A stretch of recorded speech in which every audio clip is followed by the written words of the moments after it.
masochist. That sucks. Lesbian. I like that in a woman. And every other kind of deviant. I love paying for sex. This moral decay weakens our resistance to the onslaught of the communist masters of deceit. We're a bunch of scumbags. These abnormalities are corrupting the minds and the hearts of our children. Jackass. And yeah, we're back.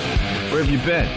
It's depressing and horrendous. It's awful. A bunch of idiots. Perversion for profit. Here it comes! Here it comes! The Opie and Anthony program. El virus de Opie and Anthony. God, that irritates me. It's just like somebody took a bat to my brain.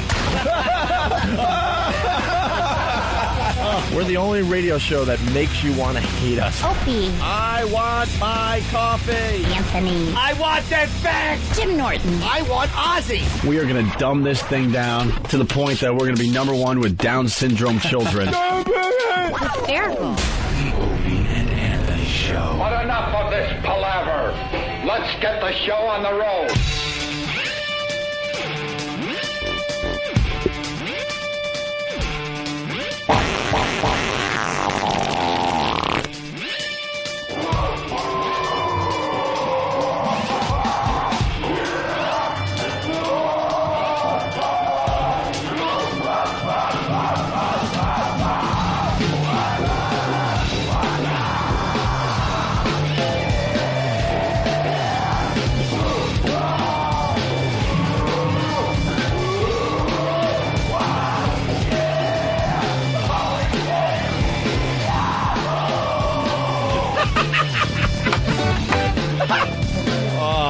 That is the greatest new sound ever. Just when you think the guys have found the best yelling during some type of sex act clip, they come up with a better one. That video's up on opieandanthony.com. Watch a gentleman hammer a butt plug into his ass with his own ball bag by swinging it back and forth. No hands. Look, ma, no dignity. There's some great stuff on opieandanthony.com. Check it out for yourself. Good morning and welcome to the Opie and Anthony program. Hi. This is XM Satellite Radio. Certainly is. And you are listening to something we like to call the O&A virus. Have you spread the virus today? Cough in someone's face. You know, figuratively speaking with the program. Or email them a clip of the radio show. Right. So maybe they will get hooked as well. You never know. You never know. We got a real guest coming in today in a few minutes. Shaun White. Ooh. The Flying Tomato will be on the program today. Olympic gold medal champion in snowboarding. Half pipe. The half pipe. I do a little of that snowboarding, Anthony. Sure you do. I do. A little bit of the snowboarding. I know you ski, but you did I've done a little of the snowboarding, yes. I could get tear up a half pipe, or well, I could get about a foot up in the air at the top of the ramp there. Well, that sounds not bad, right? Sounds Be careful. The Flying Tomato could probably go 30 feet. Of course he can.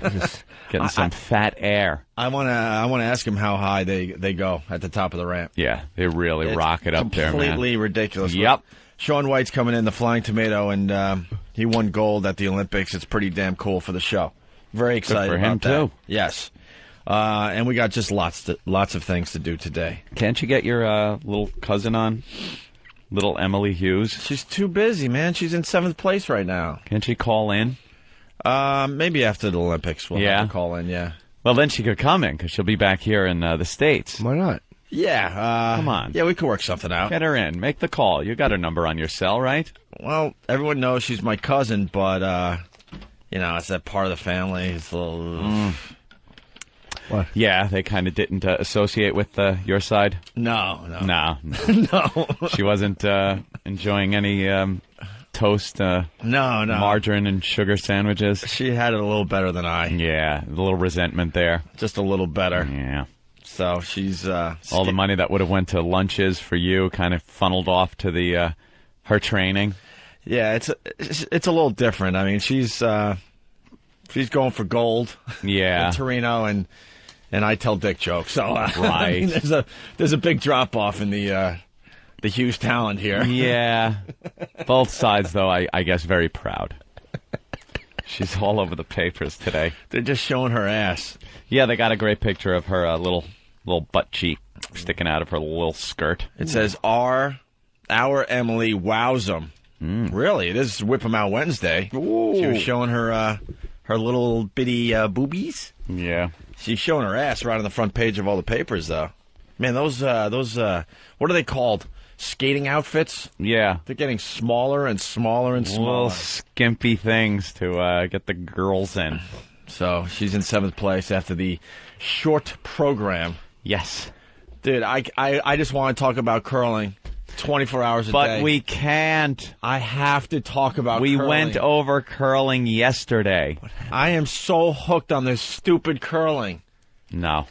With the 10 ends. It's a great thing to watch as you're just kind of laying around the couch on a winter day. I enjoyed it for a short time yesterday, but there's strategy involved. And I'm not as into it as you are. And before they throw that next rock, you try to figure out what they're going to do with that rock. Are they going to try to knock out those two? Or are they going to try to bounce it off that one and hit that one? Yeah, you're crazed with Are they going to try to knock out the guard? How much can they curl this possible rock? To get it to go in that little curve that they do. Yeah, I'm not even kidding. I can't get enough of the dumb thing. Yeah. It's just that I'm just hooked. I'm waiting for the PSP to come out with a curling game. Oh, my God. Do you think they'll do that? I don't know. You got to, like, hit the button, hit to sweep. Oh, would that be an awful game? Sweep, sweep, sweep, sweep, sweep. I was actually watching it. I want to know. Did you really watch it? Well, yeah. What happened was I watched one. He didn't watch it. No, of course you didn't. I want to know what happened. Too, Anthony. There was one. It was like the one guy had hit one, and they were going for the block. Yeah, going for the block, and it was getting there, and I just clicked off. Right in the middle, right at the exciting part. As it was almost hit, I just, didn't care where it went. But in general, you guys are right. The Winter Olympics are like, who cares? Yeah, I really have tried to get into it. Get excited about it. Little curling in the afternoon because it's real time. I like watching this stuff in real time. Yeah. I don't like it all pre-packaged with Bob Costas teasing the shit out of stuff. And if you stay up till 1 in the morning, you get to finally watch blah blah win the gold medal. Oh, gee, thanks. Most of us got to work in the morning. Bob. Ooh. And I already know the results because I was flipping around the channels and every scroll has all the winners. Mm-hmm. So who are you kidding? Let's say hi to Ed in Connecticut. Ed! Hey, Opie, how's your ghost this morning? No ghost this morning. I told you didn't have any ghosts? Well, I told you guys yesterday I leave the lights on now. So so now the ghost thing is not happening anymore, thank God. Well, but every morning...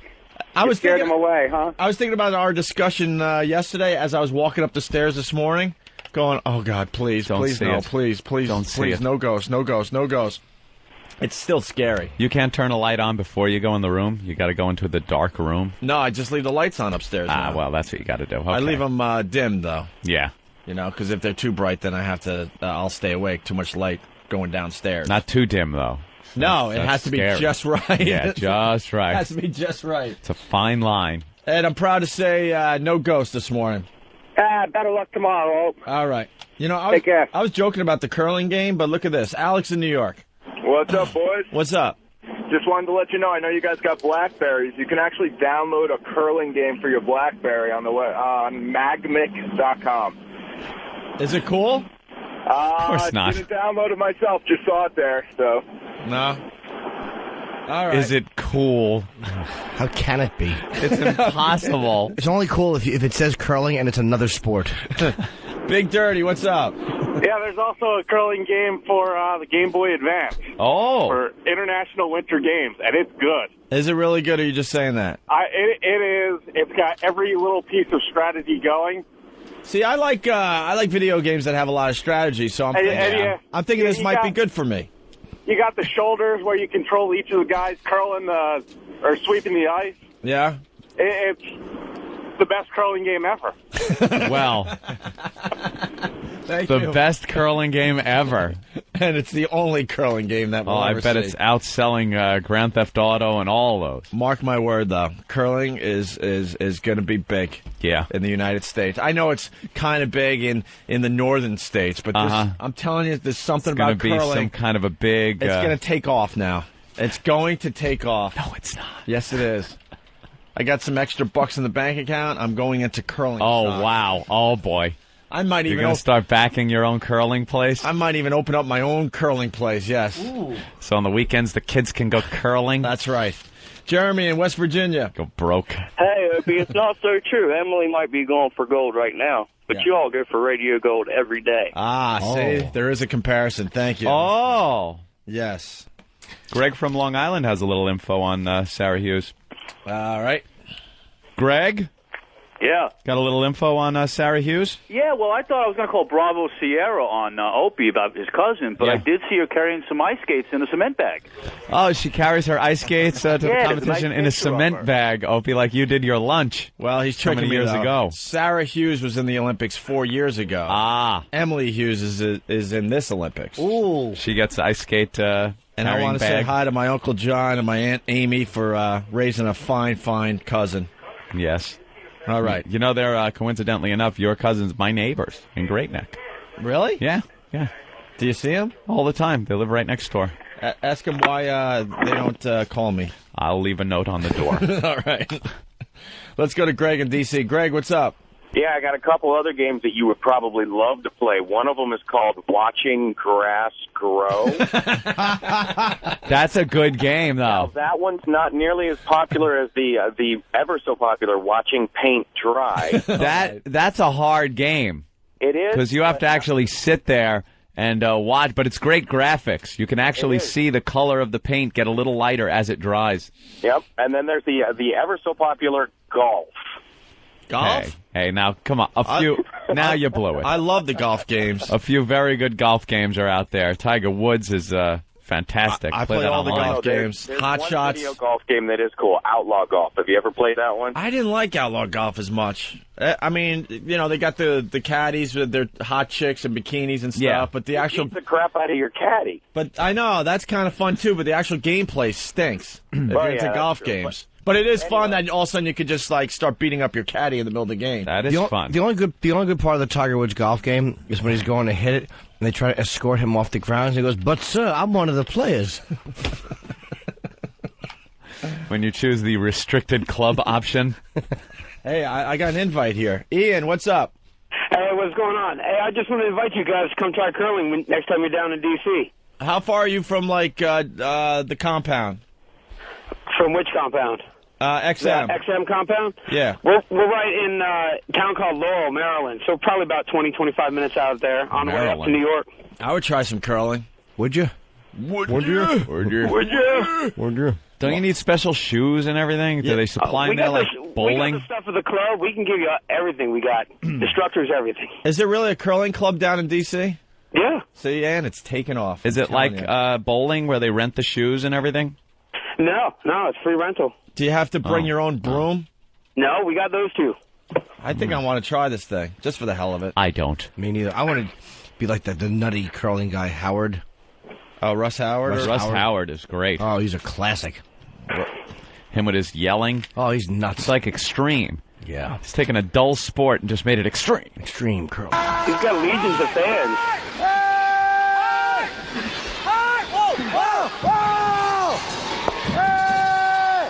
He can curl while pounding a butt plug in his ass with his own testicles.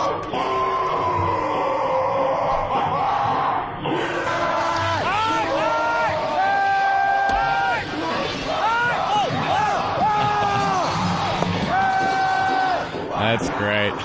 Hey, punching out. All right, man, thanks. Let's say hi to Adam in Yonkers. Adam, what's up today, man? Hey, good morning, boys. How are you? All right. Is it true that your cousin kicked the dog in the liver with their ice skates? Punching out. To look into that. John in New York, what's up? Hey, I got another exciting game for you. Yeah. Tiddlywinks. I used to play that as a kid. Tiddlywinks? I actually had what is it called? I had one of those games growing up. Yeah. Your phone is really loud, bro. Pick I'm up sorry. sticks. Pick up sticks? Where you drop the sticks and then have to use a stick to get a stick out without moving the other sticks. Yep. You ever play that with your butt cheeks? Sometimes. Ever playing trains and automobiles? We'd have an easier time playing pickup sticks with our butt cheeks. Well, we're waiting for the Flying Tomato to make his grand entrance. Shaun White, 19 years old, and he's got gold in the snowboarding thing. So, I've seen him in commercials and stuff. Yeah. I think he's done a couple of commercials. They did a Cribs with him on MTV. Does he skateboard also? I think he did some skateboarding, yes. I think he started as a skateboarder, maybe. Yeah. I don't know. We'll have to ask him. Do you think this would be a good way for me to interview him? Like, just read facts? Yeah, skateboarding and snowboarding. Hey, so you became the youngest U.S. Open slopestyle champion 2003, right or wrong? Right or wrong? True or false? True or false?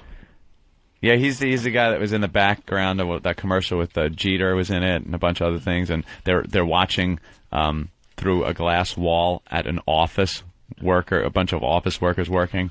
I don't remember and it's that supposed to be the difference between the excitement of watching sports and the boringness of watching an office. So they had all these exciting sports guys watching people working in an office, and he was on a skateboard behind them all, just kind of going back and forth. Right. Yeah. Speaking of The Office, how great is that show? Show's fantastic. Does that freaking show just grow on you? Hysterical. At first I was like, Yeah. Now I can't get enough of it. Very funny. I cannot get enough of The Office. Yeah.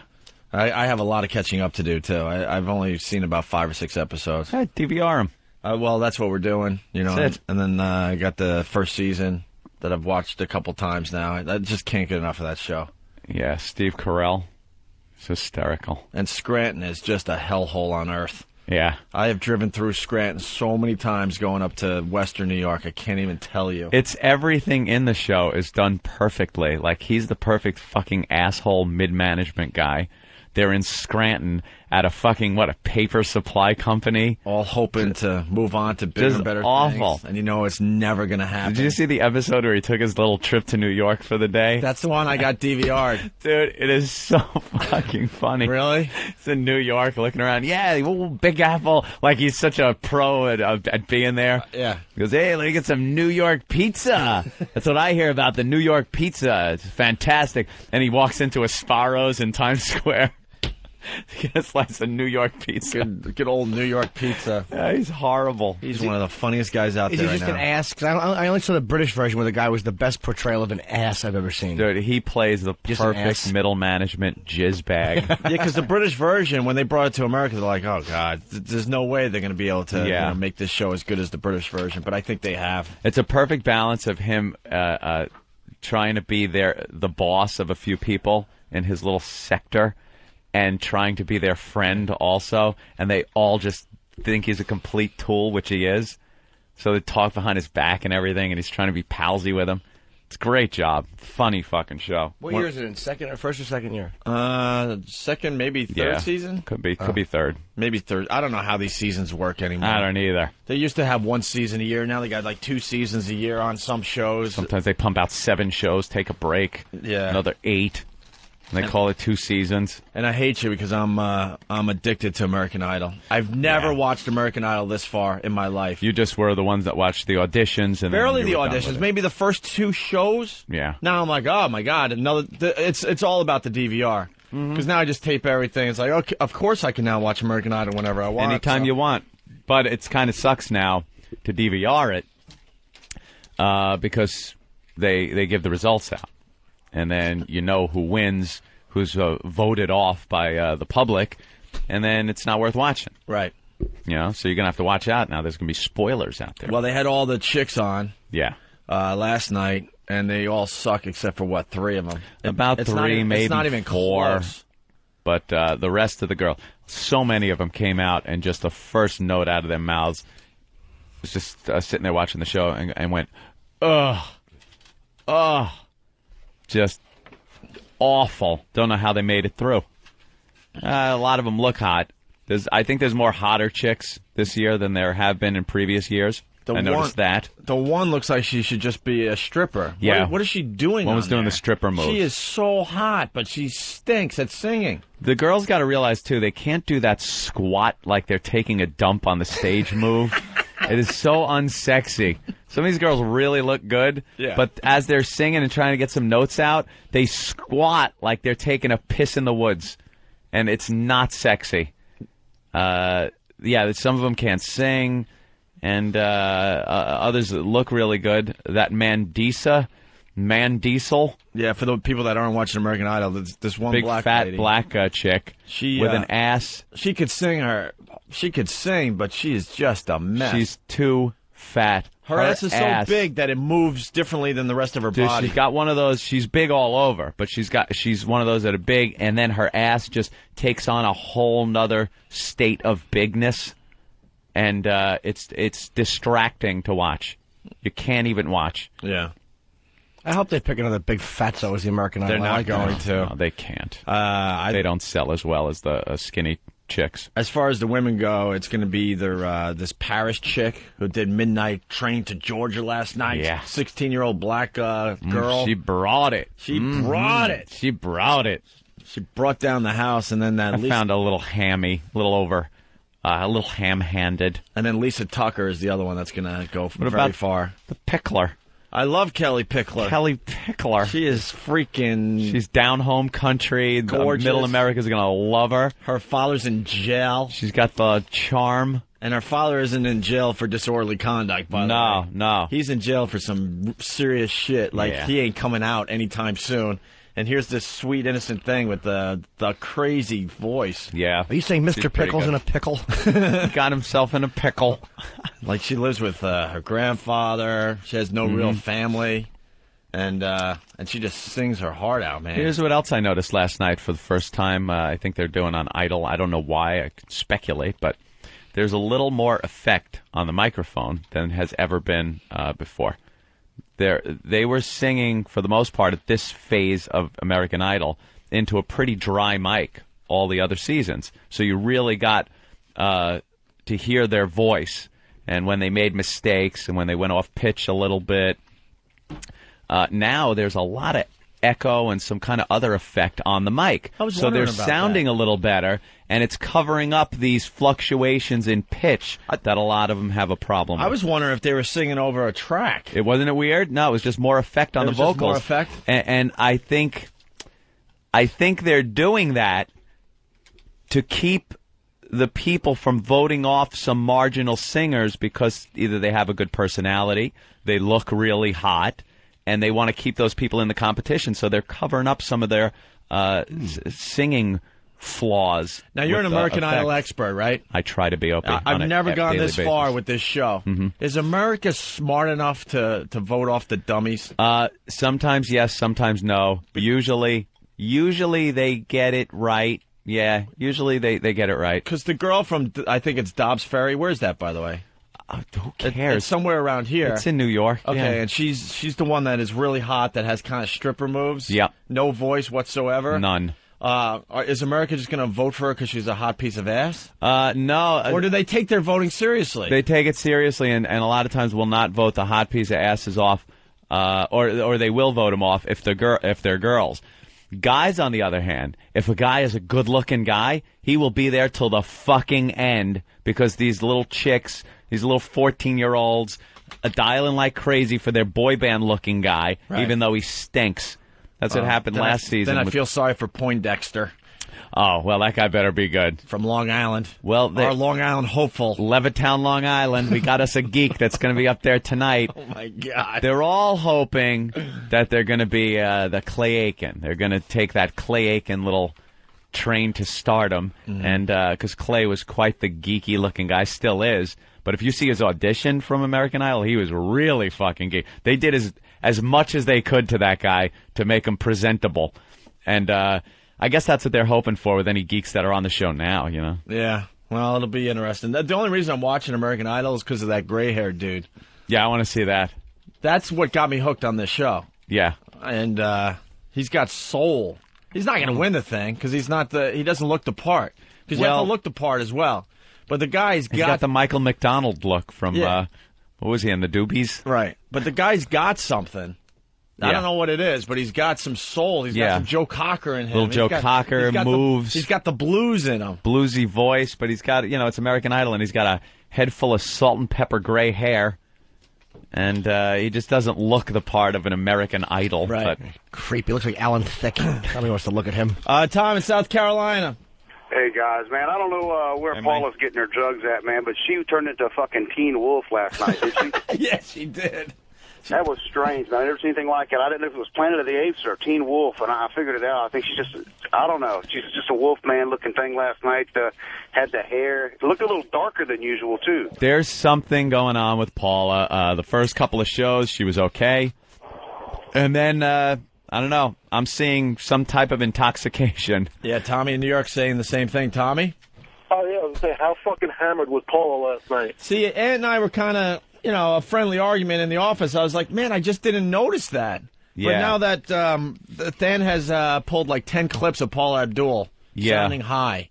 Now, so you might be onto something after all, Ann. Again, the audio's okay, but visually, when you put the words with the picture and you see her eyes at half-mast, she's looking around. She looks at the contestant, and she just phases out. Right. She looks at Simon, and she's looking through him. Just a mess. All right, we have Shaun White outside the studio. We got to get him right in. He's by the coffee machine. Is he really? Yeah. Well, get the Flying Tomato in here. We got to do some radio. I bet he. We've been stalling for like 15, 20 minutes, huh? I bet he drinks a lot of coffee. Extreme. No, it's Red Bull, bro. You think Red Bull? A lot of Red Bull. Red Bull and espresso. Wakes up with a Red Bull, no problem. Yeah, bring him in. 1 minute. All right, he's getting coffee. Shaun White won gold in Torino. This is very exciting for the program. Gold medalist. He better have brought the medal. Or is it already in a safe somewhere? Is it one of these things where they don't get it yet? Like the Oscars, they have one Oscar that they hand out to everybody, and then you go backstage and they take it from you, and then you get it sent to you engraved? We'll have to find out. By the way, these medals look so stupid in Torino. They look like donuts. They look like CDs. CDs, right. Golden CDs on a ribbon. Right. They look dumb. We have to get our own gold CDs for our own staff. Right. Give out medals to everybody? I completely agree. What's up? All right, we're just waiting for Shaun White. He's getting coffee. What is he doing? He's getting coffee. By the coffee Getting machine. coffee? All right. We should have someone getting him coffee. Right. Kind of hosts. Olympic gold medalist, sir. Let's say hi to Nutsack. Nutsack, what's up? Nutsack. Hello? Hey, man, what's up, man? I just want to let you guys know, Shaun White, the guy's been royalty in snowboarding since he was like 7, 8. He's been doing tricks just jaw-dropping since, like, kindergarten. Hey, the guy's been forever snowboarding. He's by no means, like, new on the scene in the circles of snowboarding. The guy's just, he's been unbelievable since, little kid. Yeah, he's a phenom, and here he is, walking into the studio. Shaun White. What's up, man? You do have it? There it is. Doesn't everybody just want to see that damn thing, man? Yeah, it's so funny, man, because I'm like, we've been doing a bunch of different shows and stuff like that, and whenever I would, pull it out, they're like, oh, there it is. He's a freak. It's one of those things that not many people get to even see, never mind touch or, it's friggin' Olympic gold medal. God damn. I don't know why, but it's kind of just me maybe, but kind of sounds dirty when everybody asks me about it, because they're like, yeah, whip it out. Yeah, whip it out. Let me touch it. Let me see it, man. All right. Here. Ooh, it's heavy. You know what I mean? Right. It's kind of creepy. It's cool, though. I mean, we'll never see a gold medal for what we do. No. There's no gold medals for this. There's no gold medals and shock jocks. That rocks. It's pretty cool. Jockery. Everybody wants to know if it's heavy, you know what I mean? Yeah. But I think, when I got it, I would have been pretty bummed if it wasn't heavy. Yeah. Did all this for what? It's like painted styrofoam with some macaroni glued on it. I could have made it myself. That is really cool, man. No. That is a ticket for women just to take their clothes off. All you got to do is just hold that up in a bar. That's it. Shine it. Yeah, just dangle it and they'll follow you. Yeah, you glare it into their eyes a little bit. What's that? Oh, nothing, just my gold medal. Sorry. No big deal. Yeah, I'll put that away. Well, you almost didn't make it to the finals. I was watching the whole thing with you. Yeah. Like his first run, he had kind of a crappy landing, and it took you out of the finals for that run. And he had to nail it the second run, and you did.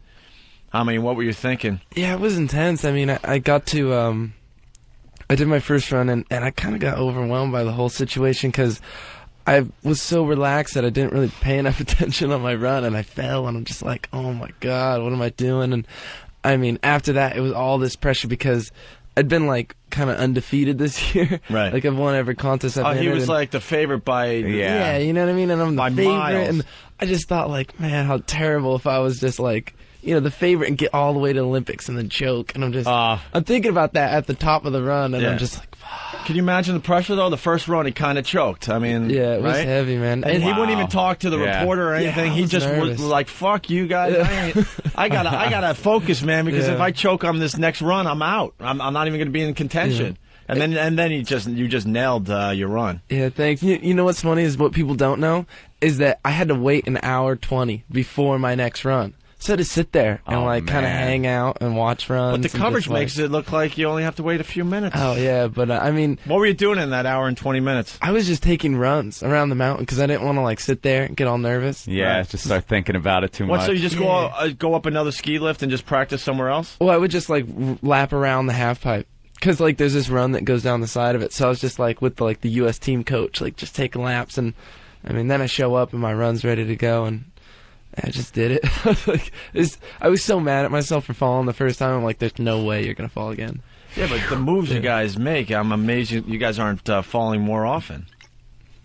Man. Yeah, it's one of those things where it's such like a mindset when you drop in. Like, everything kind of goes blank for me. Yeah. Like, you hear they let, you know, what music do you want to play at the top? And what did you choose? I had, like, some Back in Black.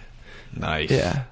I was rocking it because everybody else was, like, you know, all my friends were, like, full-on hip-hop guys. Yeah. So I was, like, trying to hold it down. That's cool. And, yeah, I mean, it was intense, but, like, once you drop in, like, you don't hear the crowd, you don't hear any music. It's just kind of like, you just kind of flow through your run. Before you even start, do you look at the competition and go, like, I got this? Well, it was intense, man, because, you know, like you're saying, I was the favorite, but then, like, it was weird. Like, all the other riders were like, "You're doing so good. You're riding awesome." And I'm like, "All right." That's almost like a jinx. Like, this is good, but this is sketchy. Do you have jinx mentality in your head, where it's like, you know, since everyone's saying I'm the favorite, this is gonna fuck me up? Yeah, tell me about it. I was like undefeated. And I've like won all this stuff, and then I get there, I'm just like, man, like I thought it was like the build up to just some disappointment. Can you I mean, imagine? I know. Do you still hang with people you grew up with, skateboarding and snowboarding, and like, they're maybe working at, you know, the deli and you're earning gold? Do you still kind of keep touch with people? Yeah, it's a trip. Like, I mean, a lot of my friends from, like, you know, way back in high school and stuff like that. Well, not way back. It was like last year. You're only 19. Right? way back. I always say, like, September. I always say, like, when I was younger, because people get mad when I say back in the day. But you've been doing it for so long that it's all crazy. relative, That's what you know? Yeah. Like. I mean, it was, I think, like, most of my friends that were, like, really good friends of mine were, like, friends that I would skateboard with or would do things with. Yeah. But, like, most of the normal friends, it kind of got a little weird. But, yeah. Yeah. I still, like, stay in touch with a lot of people, but, I mean, those are, like, I have, like, just a couple good friends, so it stays fun. And you pretty much knew you had it at 6 years old, is that true? Like, you were just... It was weird. I mean, I just felt like it was right, and I don't know, I got sponsored when I was, like, 7. It's kind of like I didn't have a choice. Like, Sponsored when you're 7. Opie, what were you doing at 7? Wow. Trying to ride I'd ask Jimmy, but it might bring back some memories he should keep repressed. I was being sponsored by, like, pants that are easy to clean shit out of. That's what I did when I was 7. Yeah, it was crazy, and it wasn't because I was, like, the coolest guy on the hill. It was like Burton Snowboards was coming out with, like, a kids line, and I kind of just fit the profile, and I mean... Being that young, they're like, okay, well, you know, you keep riding doing well, we'll get you another board, and it just You're went just like, there. hey, I mean, free boards, man, this is great. And it was strange. I started entering contests, and I just started winning, and then just went from there. I went pro at like 13, and it's kind of a blur. See, that's just the natural ability that, like, it's something that somebody else can take lessons and train and do it, and just not be as good. There's some kind of natural built-in ability that earns you Olympic gold, man. Thanks, man. How about the girl that fell, like, who was like going for the gold? She had it. I don't remember her name, but it's pretty. Lindsay. Yeah. Yeah. But that's part of the sport, right? To, like, hot dog it at the end and stuff? Not in that competition. Yeah, man. I mean... That's just hit the line I first. mean, she went for this thing called the method where you, like, kind of tweak it out sideways, and, you know, I would have gone for the layout backflip, personally. But, I don't know. It was weird. I've never really seen that kind of happen in competition. I mean, what an event to try that at. But yeah, it's just, you know what the worst was is just like, it just sucks that she didn't get the gold because she was the favorite as well. Yep. And she had it, man. That's and right it's hard there. because everybody's kind of like going off on like half pipe and this and that because she's snowboarding. Yeah. And I was just trying to like tell people in interviews like there's a big difference between half pipe and snowcross because like I didn't even know snowcross was still around before it got in the Olympics. I was like, that's still going on. What's still doing that? You know what I mean? And then like out of nowhere, there's all these like snowcross athletes that are like the favorites, and it was strange. But I mean, is there a respect hierarchy at the Olympics? Like, is snowboarding? Because I know when snowboarding was introduced to the Winter Olympics, it was kind of looked at as, oh, here come the the hot doggers and the snow bums, and they're taking over our sacred Winter Olympics. Is it still kind of like that? Are there people that look down on the snowboarding? Yeah, it's a bit different. I mean, we don't really mix with the biathlon athletes. Right. You should have seen me at lunch. At breakfast because we get up so early because it would take a couple hours to get through security. And so, man, my hair is just huge, like off to the side. And I'm like, where's the toast? It was like the funniest stuff. Like going to breakfast. Like I swear, people were like, who the heck is this guy? Yeah, like, what is he doing? Here? I mean, and then you have to walk around with the guys in their luge outfits. Yeah, no, they're all spandex out. I didn't want to mess with the biathlon guys. Yeah, because they got guns, man. Yeah. And I'm like, this is they get to like shoot. one of those guys is gonna lose it. And I was like, I was all paranoid. I'm like trying to be all nice to him. Yeah, trading pins and stuff. Don't screw with those guys. What sport did you see over there where you just rolled your eyes like, come on, man?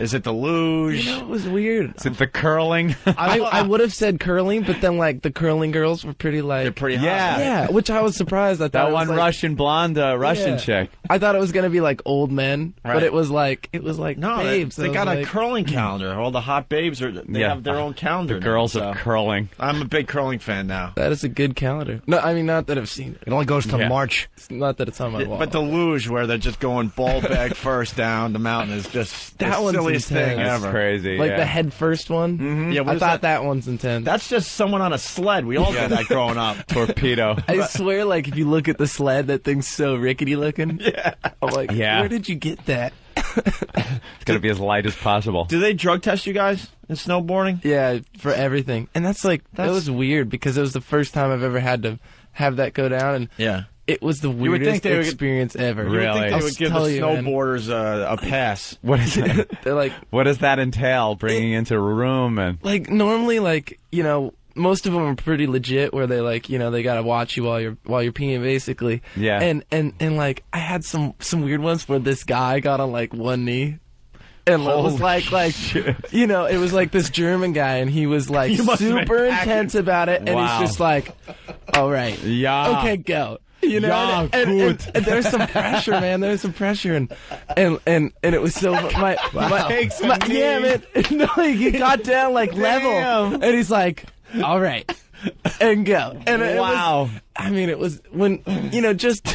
Did he score you on it when you were done? That would have been a little. And the German judge got a good flow, I was waiting for him to be a critic about it, but my friend Danny, who got the silver, I understand what he went through because he went in there and got like stage fright and like couldn't do it. Yeah, you know what I mean. And I mean it's weird. Like that is strange. Some like pee under pressure, man. It was heavy. Yeah. Any reason you're back here and not kind of hanging out and? Well, like. I don't know. I figured that it'd be way more fun to come back and just run around. Are you going back for the closing ceremonies, or? I'm thinking about it. I don't know. It was weird. It seems like it's more about the kind of show than the athletes. Yeah. So I figured I'd kind of just run around and do all this stuff. Grab your gold, hit the plane, get back. If I was him, I'd be just walking all over Torino with the gold medal. Yeah, but you know something? There are a few people walking around Torino with golds. He could walk around here. No one's got one of those things around. Good point. And you're going to be on the cover of Rolling Stone magazine? Yeah, we just saw the shot the other day. It's pretty cool. It comes out Friday. Shaun White, the Flying Tomato, will be on the cover of Don't Rolling tell me Stone. you're wearing nothing but your gold medal in front of your genitals, and there's a German doctor. How did you know?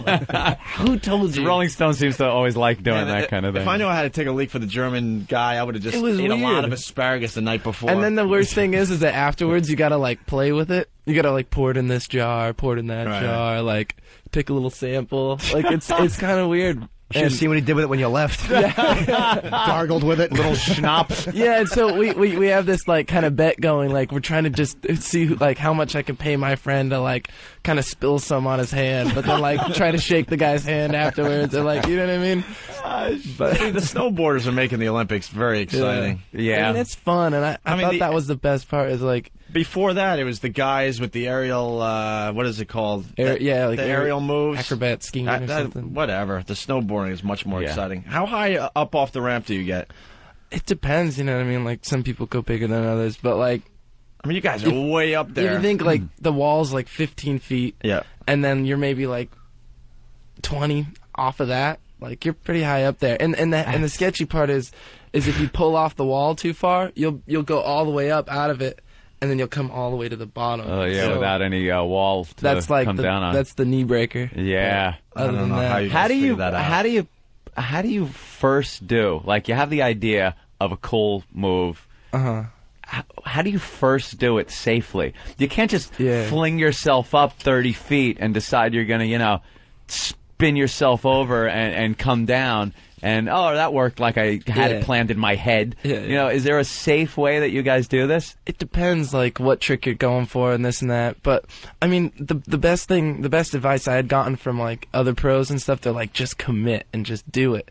Because, like, you'll see kids and they'll go for, like, a backflip. Just a straight up backflip, and they'll panic upside down and just stop spinning, and that's probably the worst thing you can do. Now you're just stuck upside down, and so down in your it's head. one of those things where like you got to have it straight in your head, and you got to just go for it. And I mean, it helps having other people, like you see other people do something, and then you kind of like imitate that. But there's a bit of you how do you kind of got to go for it. How do you practice new moves? You just go to the hill and do it, or do you got to do it in a pool? Or like I mean, how do you figure that crap out? Yeah, you just do it and hope for the best. Do it, kind of. But like crap, they're getting away with. Like, how did you first do that? Yeah, what was the first time? You got to do it first. Yeah, there's like a gradual build up though. Yeah, because it's like.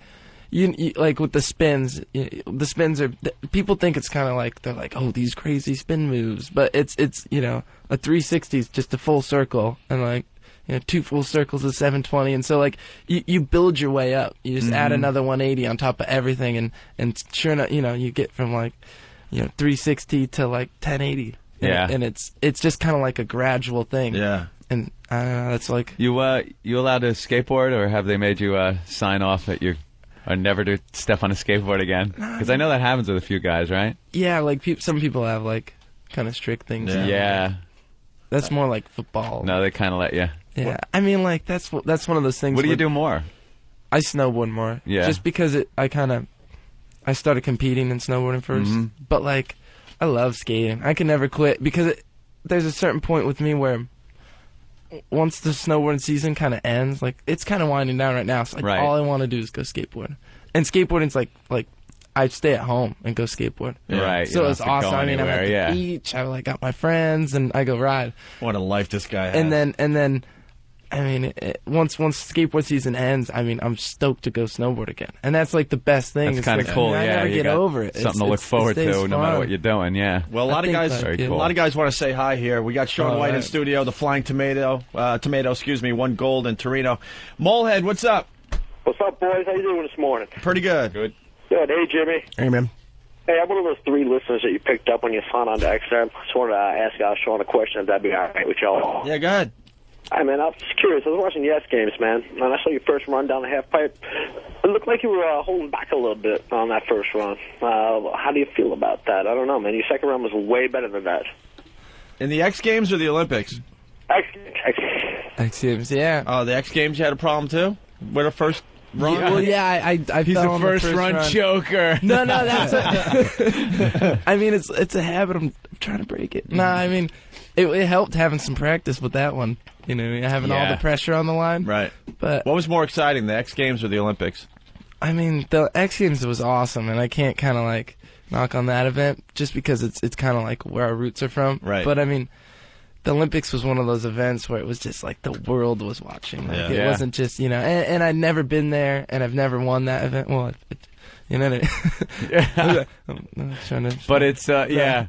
But I mean, Olympic gold is one of those things that you're now in a category of elite that is very limited. It's just different. Like I didn't understand this, but I understand now that I'm home. Like people would come up to me and they're like, I'm proud of you. Like, way to go. Like, you held it down for us. Yeah. And it was kind of like a weird connection there where I wasn't just riding for me, and I didn't just like win the medal for myself and you get any my people family. It was just like for the U.S. Shell out, man. You get any of those guys? Nah, man. Like, people are pumped. Yeah. It's crazy. Like, man, forgetting your roots, man. You sold out, man. I was counting on you, bro. Nah, Yeah. I mean, it's fun. It's just like everybody's just kind They of look happy like they're for just me. having It's a great cool. time. Let's go to Mike in New Hampshire. Mike. Hey, Shaun, you rock, man. I've been watching you since you were a young dude. Yeah, thanks, man. Friggin' awesome, man. Cool movie. Where's it going from here, man? Half pipe. You think we're going to start seeing 12s and the pipes? I know Burton just built like a huge pipe somewhere in Colorado. Where's it going from here, man? You know, that's a good question because, like, what was heavy at the Olympics was people were doing 12s and stuff like that, and it was really cool to see the fact that the judges just didn't score that well. I mean, it's changed a lot. Like, you have to have, like, the good style with the trick. So Right. if you don't grab your board through the trick, like, it's hard to spin that much without grabbing, or you know, grabbing while spinning that much. It's pretty difficult. And so, like, those guys, you know, some of the European riders would just, like, let go of their board and, like, whirl around, and it looked more like gymnastics than, like, you know, like, stylish tricks. And so I think that was, like, what was huge is that, you know, I had the judges come up to me, they're just like, do a big, clean run. Like, don't sweat all this stuff. And, I mean, that's what I did. I just made, you know, the best run I could and just really smooth, and you do good landings. And I think that's, like, where it's going is, like, really big, stylish spins like that. What's a 12, by the way? What does that mean? 12? Yeah. Well, you got, you know, 180 is like half a circle. 360 is a full circle. So then it's, what is it, 3 rotations? 3 full circles? 3, 6, 9. Yeah. Yeah, 3 would be a 12. Let's go to Bill in Philly. It's crazy. It's, you know, It's insane. It's just a lot of spinning. It's a little Jimmy. early for that. Well, not that I'm not athletic, but some listeners might not. Bill in Philly, what's up? Hey, guys. How you doing today? All right. Sure, I wanted to ask you, I watched you on the X Games and then in the Olympics. You seem to have something going on with a bandana, like you're going to rob a bank. Is there any reason behind that?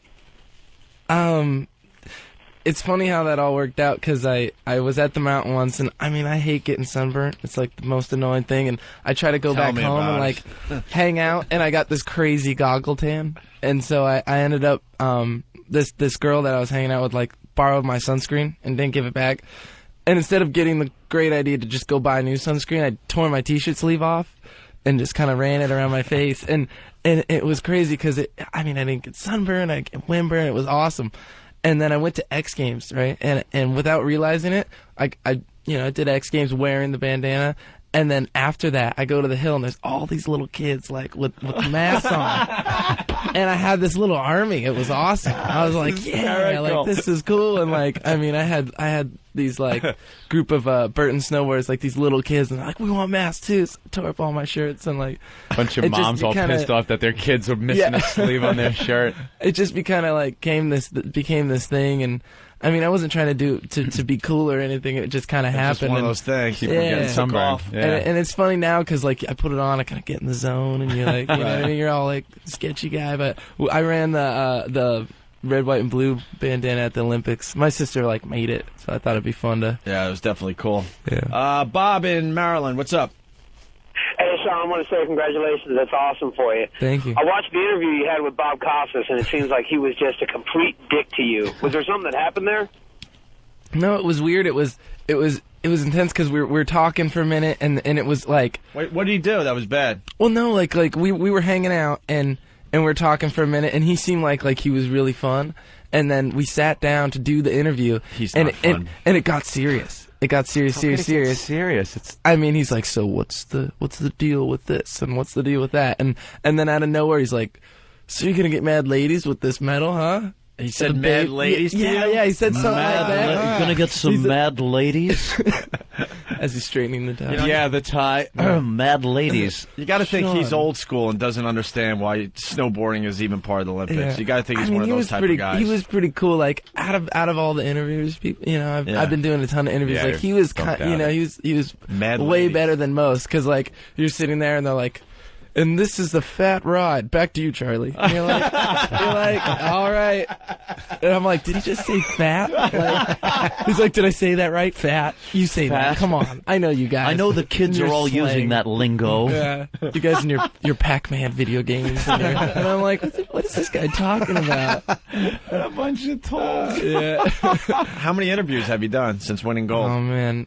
Just from... Go ahead, sorry. Oh, so yeah, just from like winning the medal to like getting to the car that took us down to Torino. I mean, there was like 40 interviews right there. It was crazy. Man. And I just like one to the next, and they were pretty bent on talking to me because I kind of like blew them off after I fell. Yeah. Because I was pretty upset about it. Yeah, you want to get your head back together. Yeah, and I didn't want to sit there and go like, yap to so somebody. you fell. Right. And it's Yes, all I awkward. did. I'm like, thanks for pointing it out. Oh, yeah, you saw that. Yeah. I was hoping no one saw. Any crazy interviews? Anything that stands out? Like, I'm sure you had to talk to people that are speaking different languages. Barely speaking. With translators and all that. Yeah. It's got to be rough. What do you think of Japanese television? And I'm like, well, konnichiwa. Those are the best. But I think the most fun I've had so far is I went on Kimmel. Jimmy Kimmel? Yeah. And I mean, that was awesome. I sat down and I just, I was kind of feeling it because like whenever you can just like this and you just play around with it, it's fun. Yeah, and just talk. You don't sweat it like where people try to get all serious and I could talk serious if you want, but it's way more fun to just kind of hang mess out. around and so you'll love this. I did this interview at CNN and I mean it's CNN, like it's pretty serious. Yeah. And my brother on the floor, and so you couldn't, you know what I mean? It was just kind of cropped out where it's just my shoulders, and so out of nowhere, I'd be talking and I'd like put both hands on like my chin or something, and then out of nowhere, his hand would come into frame and like play with my hair or something. And she's like, "Who is that? Who's on the floor? Who's cousin it?" And calls him ruining our interview. And so he pops up and we're both doing like shakas and stuff, and, like pointing at the camera. And I'm like, "Yeah, oh, there's too many handsome men on your show. Hold on, I got to get him out of here." And like so he bails, and then she was asking me about like being on the plane and like how intense it was, like what I did with the medal. I'm like, oh, the stewardess were loving it, and I was taking photos, this and that, and you'll love this. So I was saying, like, after that, like, the stewardess were hooking me up with, like, everything. Like, I had snacks and drinks and da-da-da. And she's like, drinks? Aren't you 19? And I was like, I'm talking about Mountain Dew, baby. You know what I mean? And I called her baby, and she freaked. She's like, he called they don't like baby or honey. Yeah, and so she tripped out. And so we're on our way to Georgia to do some more fun stuff. Did you have to actually put the medal in the little thing to run through security? Like when they tell you have any medal on you, and you're like, oh yeah, let me just put this in the tray. Oh yeah, I have this. He like pulled it out of my bag. Like, what is this? Hey, this is. We'll have to confiscate this. Let's go to Jimmy in Chicago. Jimmy. Yeah, Shaun, great job. Totally respect what you did for the U.S. as an athlete. But what I really want to know is how much sex is going on in the Olympic Village. I heard it's totally like an orgy there. Yeah, we've heard all sorts of things about that. They just hand out the condoms 12 at a time. Is that what it is? There's just a bucket at the bottom. No, yeah. Well, they did a whole piece around Valentine's Day about all these athletes that fell in love during the Olympics and even changed countries because of it. Really? And they met in the village and, I sent out a few candygrams here and there. Yeah. I would think you'd be busy. It was funny because, like, it was kind of hard to talk to the other guys. And, I mean, even the snowboarders that I knew on other teams, like, you'd roll up to the Russian team. And, I mean, it was cool because you would talk to your friend, but then there's, like, 4 random guys that were, like, the coaches and the trainer. And, I mean, it was intense. You got to think it's like little gangs in the village. Yeah. There's the For Russian real. gang. There's the American gang. The Russians were wearing these, like, sketchy fur pelt coats and stuff, and I'm like, man, those guys are gnarly. And Moscow and so Mafia. it was kind of divided up, and you weren't sure if you were like allowed to talk because you were like U.S. and they were this, and I mean, it was intense. But did you get respect? There was some cute Did you get girls respect and from stuff. all the other countries? Huh? Being from America, you get respect? Yeah, like, I mean, everybody was really kind of everybody else, and that was the coolest thing to see, is, like, everybody just kind of got along. What athletes had the attitude? Just the, like, don't even talk to me. Well, I'm thinking figure skaters or... Yeah, like, I mean, like I was saying, the biathlon guys were pretty intense. It was because, like, our event was first. Yeah. So, I mean, like, I'm pretty sure all the partying got down, like, after everybody did their events. Because before that, it was kind of, like, intense going to breakfast. People had their, like, game face on. Yeah, you got to super early, think. they're like, ugh. You know, you're at the Olympics. I'm ready. Once like, every 4 years, you screw this up. Yeah, you know. it was intense. It's going to be a few years before you can try it again. Yeah. Hey, was Johnny Ware, he the bad boy of figure skating? Was he, like, intimidating everybody in the village? Oh, he was everywhere. It's like, that's my cereal. I'm like, whoa. I didn't know these Frosted Flakes were yours. I'm sorry. Oh, that is really good. Are there any family members of yours that still kind of look at you like you should get something to fall back on? Like because a lot of people don't make a living doing what you're doing. You're doing very well, but sometimes, because I've even noticed, sometimes family members, they think you're still just hanging out with your friends and playing. And why don't you get serious and get a real job? Yeah. Do you get any of that, or do they all realize, hey, this is my career? Yeah, I hope Olympics cleared that up. Yeah, maybe that'll do it. Knocking them over the head with the metal.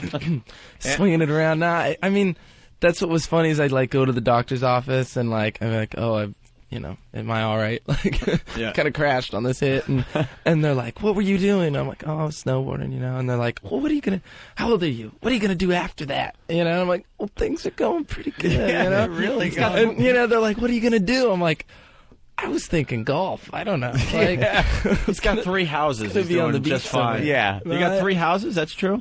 Yeah, like... Nice. I got a couple more. It's got a couple more. It's weird because, like, very, very good. It wasn't like it wasn't to, like, have a bunch of houses. It was just kind of something to do with my money and just being smart, I guess. Well, one was featured on Cribs. Yeah, that was what was funny is I bought that house when I was 16 and oh my God, what's a 16-year-old's idea of a good house to buy? Yeah, it was at the beach. So I was like, yes. You know what I mean?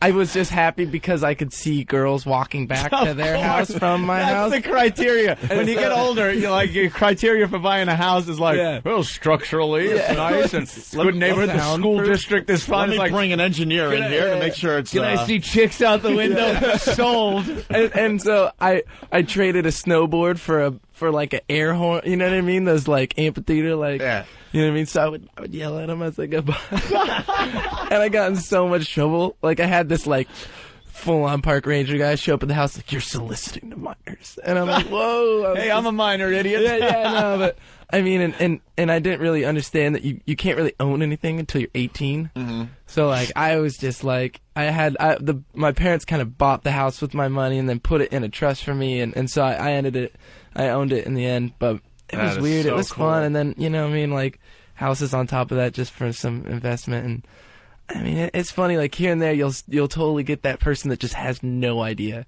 Yeah. Like we were in Aspen, and these people, like, I mean, they were super kind people, and they invited us up for wine and cheese. And I'd never gone to the wine and cheese party before. So I'm sitting up there, and like the kids totally got it. Like they had these kids that were, their cousins or whatever, and I'm signing autographs for them. They're like, "This is kind of big, huh? This whole snow ski kind of big." And I'm like, how did you guys avoid seeing that giant half pipe at Aspen? I mean, I'm like, how is this not? Yeah, some people just But, aren't. like, the older ladies, like, it's sick. Yeah. Oh, so you do what? It's still fun. You're like, That is really cool. I'm doing all right. Where are you off to now? I'm not sure yet. yet. Big day of interviews, or? Yeah, today is just kind of packed full. I'm going to Martha Stewart. Are you doing the Martha Stewart thing? Martha and I are going to kick it. We saw her doing something with, what was it, Snoop? Snoop, and she was trying to rap.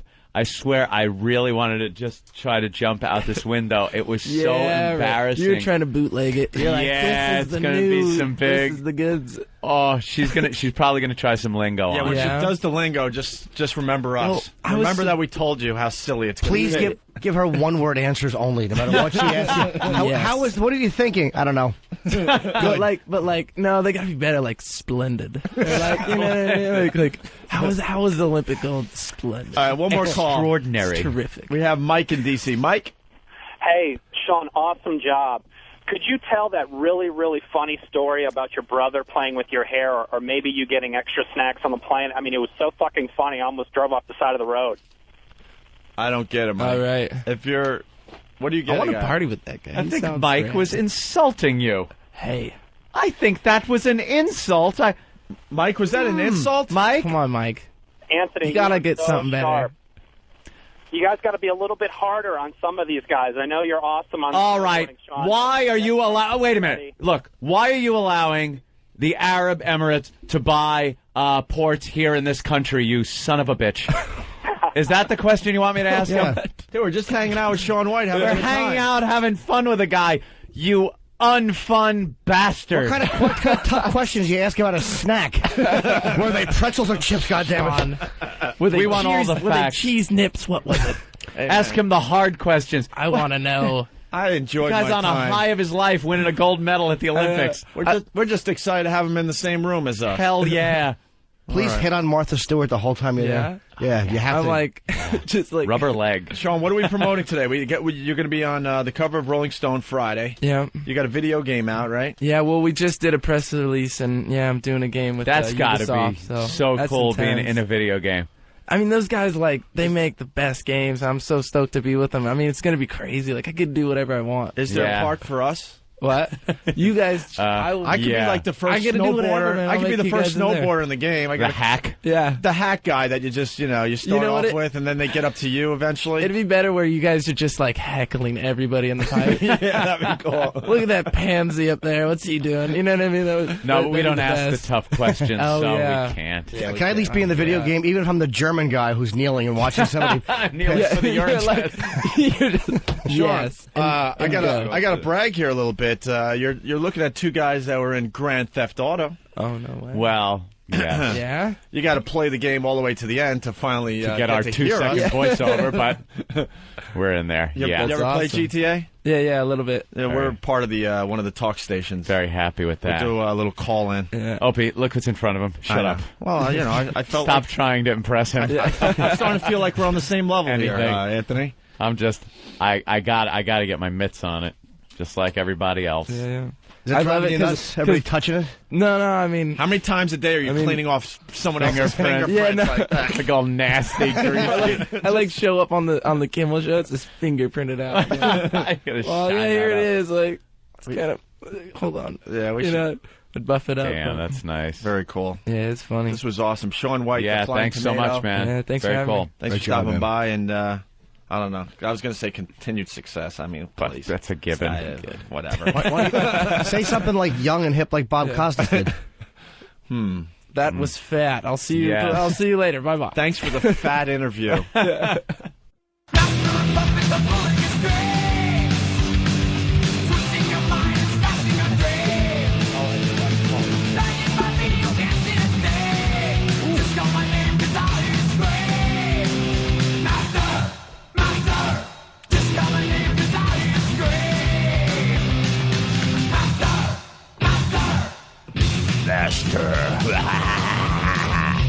We're back with the Opie and Anthony program.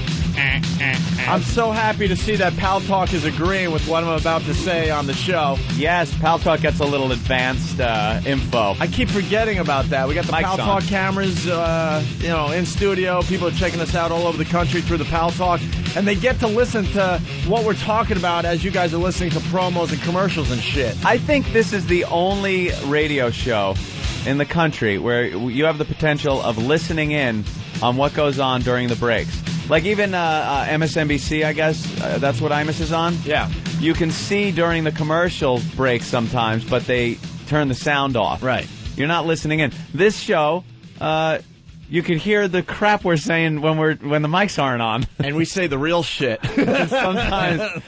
Sometimes I forget to turn the mic off during sensitive material. And there are times I'm like, Anthony, please tell me the Pal Talk audio was down.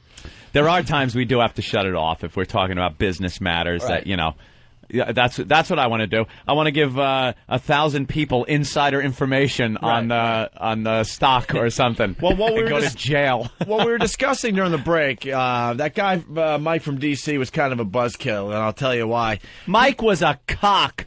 Shaun White was here, the Flying Tomato. He won gold in Torino. It was just exciting to have him on the show. And let me tell you, and I'll be totally honest, cool guy. Very cool guy. We were hanging. Very cool. I thought it was a fun interview, you know. Yep. Is it one of those interviews like, oh, my God, you're not going to believe what Opie and Anthony did today? No, but it was just a cool hang. That was fun. His people that came with him and publicists and said it was the best interview he has done, and he's interviewed with everybody. They said we did a better job than the Today Show and Bob Costas and the rest of them. Because there's no pressure. And then you Mike just sit down and talk. And then Mike is trying to, blow up our spot saying, oh, yeah, the tough questions. We're just hanging with the guy. It was cool.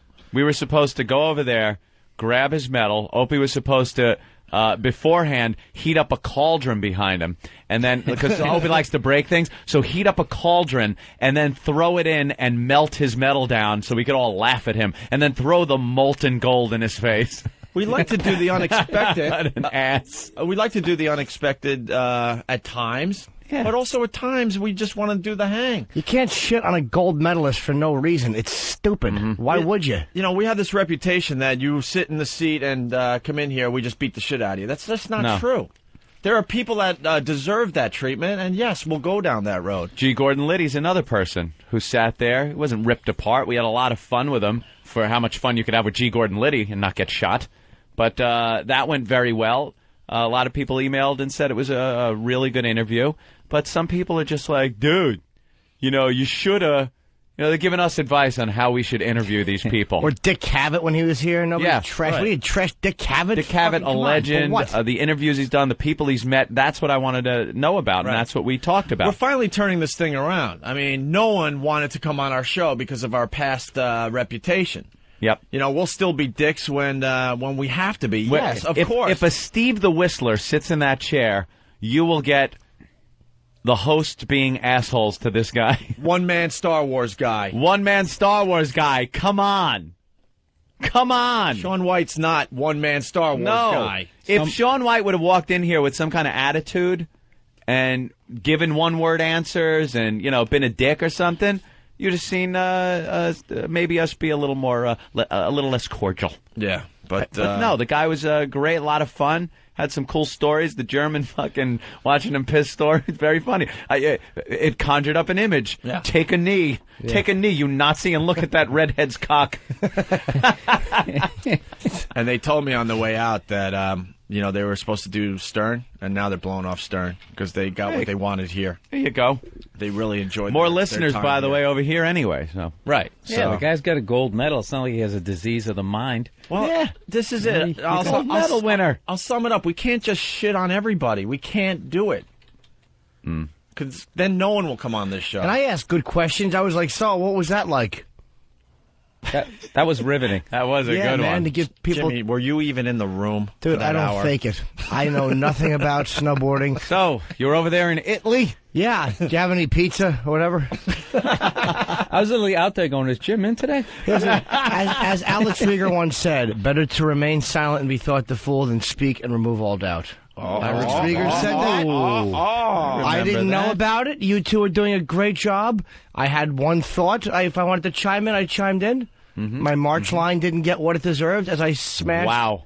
Let me tell you. I have complete faith in that line. I looked over and wanted to choke you. Why? That wasn't a bad one. It wasn't? No. It only goes up to March. Because you're talking about hot chicks and curling calendar, and I said it only goes to March. I was saying that there was only 3 of them. I don't think there was enough info in there to get the joke. Okay. Well, it actually was, but it was just... a little too smart. You were a little too smart. Yeah, what do you think I meant? What do you think I meant? It's just a nutty 3-month calendar, you. I was trying to... I don't know. I was thinking of when the weather got warmer. No. I know now, no. What kind of goose would I be? I was silly, funny. Not the... Okay. No, because Opie said the chicks were hot or something. Well, look at how hot this chick is. Exactly. Holy shit. It's Dee Dee. Oh, my God. It's Anthony Michael Hall. Right. That is. I thought it was Chastity Bono. This is the girl curling competition. Well, they missed the fucking What do you thing. expect? They stunk. They missed the other rock. They didn't knock it out. It went straight through the target. They weren't able to curl it enough. How do you win this? It's like it's kind of like marbles. It's kind of like horseshoes. The scoring's like horseshoes, basically. Hey, Manny. Wait, let me do this Yeah. for Jim. The backwards car crash for your joke. Manny, what's up? Took it back. Hey, I just want to tell everybody that you guys are being a bunch of sensitive bitches this morning. No, we're not. We are not. No. Bear in Maryland. We're not at all, dude. We're just talking about how we feel, and I happen to feel fat and unattractive. I'm bloated. I'm retaining water. So you know what happens when guys are in a room for so many months on end like this? Our periods all sync up, so we're a little sensitive to that. All right, Bear in Maryland. What's up? What's Bear. going on, boys? Hey, Bear. Hi, sweet Jimmy. Hi. Hey, I just wanted to bring some... You must have a whole lot of new listeners with the Howie map and everything, because people don't realize that the Flying Tomato is not a serious questions-only candidate. Right. Oh. I mean, this is someone you just want to hang out with and be cool. You guys aren't, And we also can tell when for someone... crying out loud. We could also tell when someone comes in here and if they're going to call it in or if they're going to have fun. That guy really enjoyed his time on the show. It was a good hang. He was supposed to be here 10 minutes. He was here, I think it was close to 40 minutes. Yeah, he was loving you guys, man. I mean, that's what it's all about, chilling out and hanging with the stars, man. I mean, if there was Gold medal, are you kidding me? What are you going to ask them about conditions of a third world country? Give me a break. There you go. Thanks, Bear. I'm punching out. All right. Enough. We got to move on here. Dave in San Diego. Dave. Hey, what's up, boys? Hey. Dave. Hey, Jimmy, you did ask the tough questions. You asked them what a 1200 was, and they had to count on their fingers to figure it out. 360. Oh, yeah. 6, 7, 20, 7, 8, 9, 10, 1080. It still doesn't make sense, though. Or did it? Well, 1080. 1080 and then another 120. 120. See, but it's a 12 and change, I think. Yeah, maybe it's not exact math. No, I just didn't know what it meant. I don't know anything about it. 3.5 times around or something? Yeah, that's what I'm thinking. Maybe it's like just 3 1/4 or whatever 12. it would be. Or What? 3 1/3, right? 3 1/3. I don't know. I think you need a half or a Foley to fall down. It's gotta. Yeah, you got a quarter. You land sideways. You can't land on a quarter. That doesn't work. I thought of a stupid thing I should have said, too, to make myself sound young. I didn't think of it. Oh, what would that? I was talking about this girl. I said, she was babelicious. All the young guys All like the that. kids are using that word now. Yeah. Hey, before we see what Bill Burr's been up to, we got to say hi to Dugout Doug. He's been on hold for a long time here. Doug, what's up? Not just here. Oh, it's no problem at all. Yeah, we've been working since about 6 o'clock this morning. Yep. How goes it? What the fuck do these people pay $12 a fucking month for? This show that he puts on is fucking ridiculous. Oh, Howie's show? Not even ours. You don't understand. 10 minutes into the show, they play the fucking "Wake Up, White People." That's from fucking 20 years ago, isn't it? The fucking Wood Ye. Oh, douchebag says what? Are you fucking kidding me? You're still fucking doing that? Doug gets agitated. See, Holy shit. The ONA passed. They're going after Howard now, and they're not happy about it because they have to sit around and listen to that. Yeah, horse the shit. worst part. See, the pests are in battle, and then people go, "Well, how is it a battle?" Because they're making calls, and they're the ones that are doing the assaulting. They're not being assaulted, but they are truly. They have to sit through these awful shows in order to assault it, and that's where we get our most casualties from. They're like doing the surveillance, those guys who sit in the van just waiting for something incriminating, fuck. They got to listen to just babble before something happens. Yeah. This is not a lie. I was on my way home from work last night with my girlfriend, and we're in the car. We're listening to a best of. Yeah. And she goes, "Hawk, that's E-Rock, right?" "Yeah." "And he was also Sex Bagel, right?" "Yeah." See, when a joke gets beat to fucking death on your show, you come up with a new joke. You keep, the Steve songs have changed 3 times in the past year and a half. they are still playing fucking Would Ye. Do you know how fucking pathetic that is? That show is horrendous. That show fucking sucks. And not only that, I sent you guys some audio yesterday. I think they got it there for you. Yeah. Where he's talking yesterday about how FCC has been keeping him down with their finger on the dump button for the past how many years or whatever. Yeah. First fucking call from a pest this morning. That motherfucker dumped on the whole fucking call. The whole call. What are you paying for over there? You're still getting 20 minutes of commercials. He's doing live fucking Corona reads or whatever the hell he's doing. Why is anybody even paying for that shit? It's a revolution. It's a revolution over there. This is the new unbelievable radio that is well worth what people are paying. In the message boards, some of your message boards, some of the O&A message boards, they smash the shit out of me when you get the fucking when I call into the show. Do you realize that, like, Bob the Juggler called in already today, Mike the Dwarf, Fred the Midget, Frank the fucking Retard? They have the same people on every fucking show, and they're all something the something. I'm going to be Doug the Caller. Is that fucking original enough? You know what the problem is? We have a lot of listeners. He doesn't. He likes to think he does. He likes to think there's something going on over there. But he's not getting calls from all over the country. He's getting calls from people that subscribe because they were part of the show. They were the hardcore fans. But there's no more calls coming into his show just from regular people around the country because they're not listening to him. Now, they're not taking our calls because we're not like, forget about the pests. Bill the Magician or whatever the hell you name. Well, you guys just keep the battle going. But I'll tell you this, we are pounding the phone lines. We've been leaving Tim Sabian some voicemails. We have his office number. We've been getting through to their, we have a couple of their private lines we've been trying to get through also, but they keep telling us that it's busy and they're not taking calls. But amazingly enough, every time I've called, which has probably been about 80 times this morning, the same person I talk to, because I do a different voice and a different name, I'm the first fucking caller every time from Opie and Anthony. Well, here's some audio from this morning. All right, let's listen in. Let's say hi to Justin. You're on with the great Beetlejuice. Now, do you take Viagra, Beetle? Oh, yeah. You All right, thank you. More desperation. Really? That's right. Isn't that guy late for work? Yeah. Oh, my God, the desperation over at XM continues to grow. How sad. Yeah. How sad that guy is. Yeah. I believe that guy offered too much profanity. Yeah, but it's sad. It's really sad. I didn't like the profanity. See, now he's trying to come up with an excuse. Cover up why you dumped out of that. Too much profanity. No, you're not willing to confront these people on the air. Way to do real radio, Howard. That's what it is. Way to do real radio. Bitching for years. How long did he bitch that dump button had to be used on his show? They're tearing my show apart. The FCC. Blah, blah, blah. I'm being censored. I'm being edited.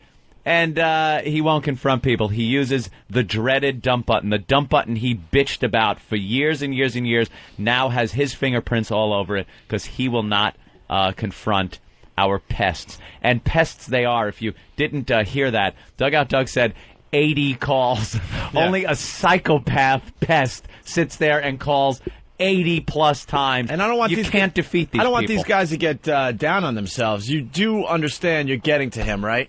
Oh, definitely. You're not going to get the big phone call on a show, probably, but every time you get through and every time you get you talk to the screener, it's killing him. Because the screener, just like our show, will go and talk to him and say, Howard, it's just out of control. They will not stop. And that drives him nuts. Remember, he said there are 4 listeners that they have. That's what Howard said. Our 4 listeners. Show him what 4 listeners can do to his fucking phone lines. Go ahead. Show him. There's only 4 of yous, right? Oh, it should be easy to sort through all the 4 phone calls there, Howard. Even if there was, there'd still be 320 calls. Oh, I know. And you're right, because they're pests, and even 4 of them could do that. But there's thousands of these people, and they will tie your phone lines up, and you will not put a call through. But like Ope said, don't let that discourage you. You're still winning because it's tying up his phone, and every time he's got to dump out, it's pissing him off more and more. And he will get off the air today and lose his fucking mind to his staff, to Tim Sabian. Believe me, we've seen this. We know how this works. He will lose his fucking mind. Take pleasure in that. And eventually he'll just explode on the air, and that'll be the fun. Oh, the culmination of your fucking hijinks, you pests. What number are we using today, Doug? He has other shows. I'm sorry, what was that? What number are we using today? For his show? Yeah. We'll give him a plug. What the hell is it? I'm sorry, I got to go back by the computer. I don't have them memorized. Is it 212-584-5330? That's one of the office lines. Oh, that's an one of the office line? It's like their warm line. What about 212-584-8880? That's another one of the warm lines. Warm lines. Oh, oops. Yeah, they're like not really like a hotline, but for like Fred the fucking whack-a-mole guy or whatever the hell, But he has other shows on the channel, and apparently he gets a little upset when we fuck with them. So we'll have to fuck with the show after the show, and then we'll fuck with the show that is after the show about the show.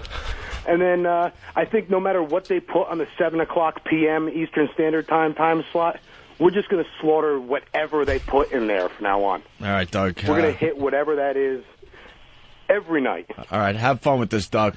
We're going to have a blast. All right, give us a report every once in a while, all right? Okay, and take care. All Bye, right. doll. Bye. We should all be something to something. I kind of like us all having nicknames. I don't have any. We'll come up with a nice nickname for you. How about for everyone, not just me? We'll start with you. I don't like that. Hey, the Truckin' Bozo. Where's the Truckin' Bozo? Like, what channel? Does anyone know? He does a show on XM for truckers and stuff. He's a cool guy. I've heard his show. It's interesting to listen to, and the truckers really dig the Truckin' Bozo. He was talking about us yesterday. Listen to this. And I hope I can call Opie and Anthony my friends. And because I listen to their show, I know a lot of the guys mention. I find more and more drivers mentioning Opie and Anthony every day. And so far, so good, right? Yeah, it's going good. Going good. So far, so good. I like it. And I'm just waiting to see. I'm just waiting to see the real battle start, because I don't think it's really started yet between Opie and Anthony and Howard Long. I mean, if I was making $500 million $100 million a year, I would at least get a haircut. I certainly wouldn't walk around looking like some homeless damn bum who sleeps in a window or sleeps in the door of a store down around Battery Park in New York City. I would get a haircut. That's just simple. I've let my hair grow long a few times, but I've never looked like that. If my father were alive and saw me dressed like that or with my hair like that, he would pull the gun out and shoot me himself. Oh. Thanks for the help, Truckin' Bozo. Wow. Truckin' Bozo. I like how much he had to explain that, the homeless guy thing. That's like, if I was a farmer riding on a tractor, harvesting corn at 5:30 in the morning, it's just like, evidently you didn't get a laugh on the homeless thing, so you had to fucking explain We love the Truckin' Bozo. We just might have to help him out with some material as far as the Howard thing goes. I just thought he didn't have to be that harsh. It was a little harsh. Was that a run-through, or did that actually go out on the air? That went on the air, yes. Yeah. He's a fan of the show, and he's helping us out. So Truckin' Bozo. In his own way, thank you. He's on Channel 171 Monday through Friday from 4 to 7 p.m. Eastern Time, all right? Yes. Ah, God, is that funny. Let's say hi to Tammy in Texas. Tammy, what's up? Hey, I was just going to tell y'all that Howard Stern ripped off that whole, virus deal. When he was on Letterman, he was saying he was going to spread, the herpes virus and all this bullshit. He actually stopped himself because he realized he heard that before. Yikes. I remember that interview. He was starting down that road and went, and just stopped. So... Yeah, another thing, I think Howard invented curling, too. Thank you, Tammy. Bill Burr in studio. He was talking about, the last time we saw you, you were here for Schizo Bill. We haven't talked to you since. Yeah. Yeah, I had to go to therapy after that one. Yeah, Bill actually takes a little guilt home with him. I'm always show. with you guys. This is the arc of your fucking with people who are completely defenseless. It starts off a little weird, then it starts getting funny, then it's fucking hilarious, and then it just I don't know what happens. Goes into sadness. So when I was standing in that booth, and I was looking in here at the back of that guy's head as he was sitting here by himself, that one point when he just goes, I just want to get out of here. I just want to get out of here. Yeah, at that point, I'm just like, all right, somebody. Let him go. Throw in the towel already. We fucked with him for an hour. And then Ron and Fez fucked with him. That bit is being downloaded like crazy off Audible.com. Oh, it's fucking hilarious, but still. It was hilarious. It's always funny until you go back out on the streets of Manhattan. That's what it is. Then you see kids, and you see decent people, and you just, I don't know what happens. That's what happens. It's the walk from the studio to the parking garage. Now, I take that walk with Bill a lot of times. We leave the show, have a little chat up the sidewalk, and Bill will just talk about how god-awful it was, how he feels so bad about the poor guy that was a schizo, and how we just, I don't know why I jump in while it's happening, and then once the show's over. I was looking for reassurance. Yeah. I was like, wow, man, that was, that kind of got bad there towards the ending, huh? I just see him. He's got his fucking Vietnam 12-mile stare as he's walking to his SUV. That's what I do. I try see to those people as human, Bill? I try to leave it. Anybody can blow anybody away. He's giving me that speech. I try to just leave it here in the studio. My walk back to my vehicle is happy, and I'm going home, and that's it. But Bill, in my ear, just this whole, I felt bad for the guy. That. I get into my truck, and I'm like, what the fuck did we do today? We did this poor guy. I'm the John Leguizamo character. Yeah, this poor guy is a schizo, and we just hammered him. We're going to come in and tell a couple of... Fucking Billy, get out of my head! Get out of my head! I am not walking. I was fine with you. The first 47 minutes, guilt-free. Right. It was just when he was in here by himself, looking like he was 8 years old, and he was digging for medication. Oh yeah, and he there's couldn't people handle talking it in anymore. his head. I mean, I would have gone fucking crazy. Yeah. I don't know what's going on. It's just like, Jesus. He was desperate for medication that he accepted water from an imaginary person. It was an imaginary person in his mind, the beekeeper guy. He actually accepted water. I thought he was going to lose it. Good news. He's going to be part of our St. Patty's Day broadcast extravaganza at the Hard Rock Cafe. Mm-hmm. Well, this is the problem I have. I should have been more like Anthony. I felt so bad. I ended up sending him a couple of CDs. Now he won't stop emailing me. Now he's your pal. Yes. See? Now he's your pal. You gave him some CDs. He's probably thinking that maybe you could help him get into comedy. Oh, yeah. All of his personalities have been asking questions. Sure. Here's what you got to do if he emails you. You email him back, fuck you, bum, send. How many different personalities from MySpace did he try to have you make friends with? Like it's the same guy, but it's... Schizo Bill, Kooky William. Bunch of shitheads. Let's go to Jim in Pennsylvania. They all stink. Jim, go. Come on. You got to jump right in. What's up, guys? Hey, man. I was going to say the funniest part of that entire thing, I thought it was done. He went through the whole Ron and Fez thing, and then Ron comes in his voice. Hey, as always, it's Fez Whatley, and who are you? Dude, I freaking lost it. I had to pull over. It was so funny. Way to bring it home. Yeah, that was a good one. Knocked it out of the park. Let's go to Jen in New Jersey. Jen, what's up? Hey, I just wanted to let you guys know that I called the numbers that you sent out for Howie, and they're disconnected, both of them. Oh, wow. Yeah. Way to take it on there, Howie. Right? Bring it on. You said we only had 4 Army members. Oh, the Army. Why would you disconnect phone lines? Exactly. Interesting. We got more audio, by the way. Another pest getting through. James, you're on the air in Miami. Go ahead, James. Robin just got back from Miami. She said it was fabulous. 80-something degrees. Beautiful weather. Hey, Howard. Hey, I just wanted to give you props and, welcome you to satellite radio. Thank you. But I wanted to say that Opie and Anthony are better because I listen Yeah, well, to you know what? Here's James, I told Pharrell this about you guys. Yeah. He got all freaked out about the O&A Army. And let me tell you something, James. James, let me tell you something. Me, you don't freak out. It is so sad and pathetic to see XM now scrambling for anything they can get. It is so over for them, for XM. It is amazing the fourth quarter hit that these guys took. And James, You know, the Army it just is not a really good Army.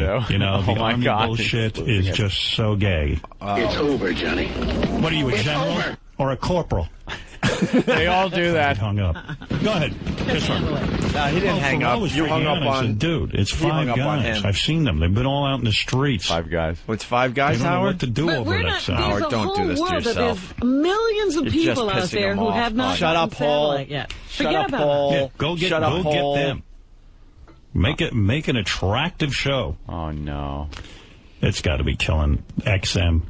It's just got to be killing them. No, it's really not. Look at the momentum. My God. You look at the momentum around here. They're rebuilding this entire place. We're doing so look well. At what's going on with our company.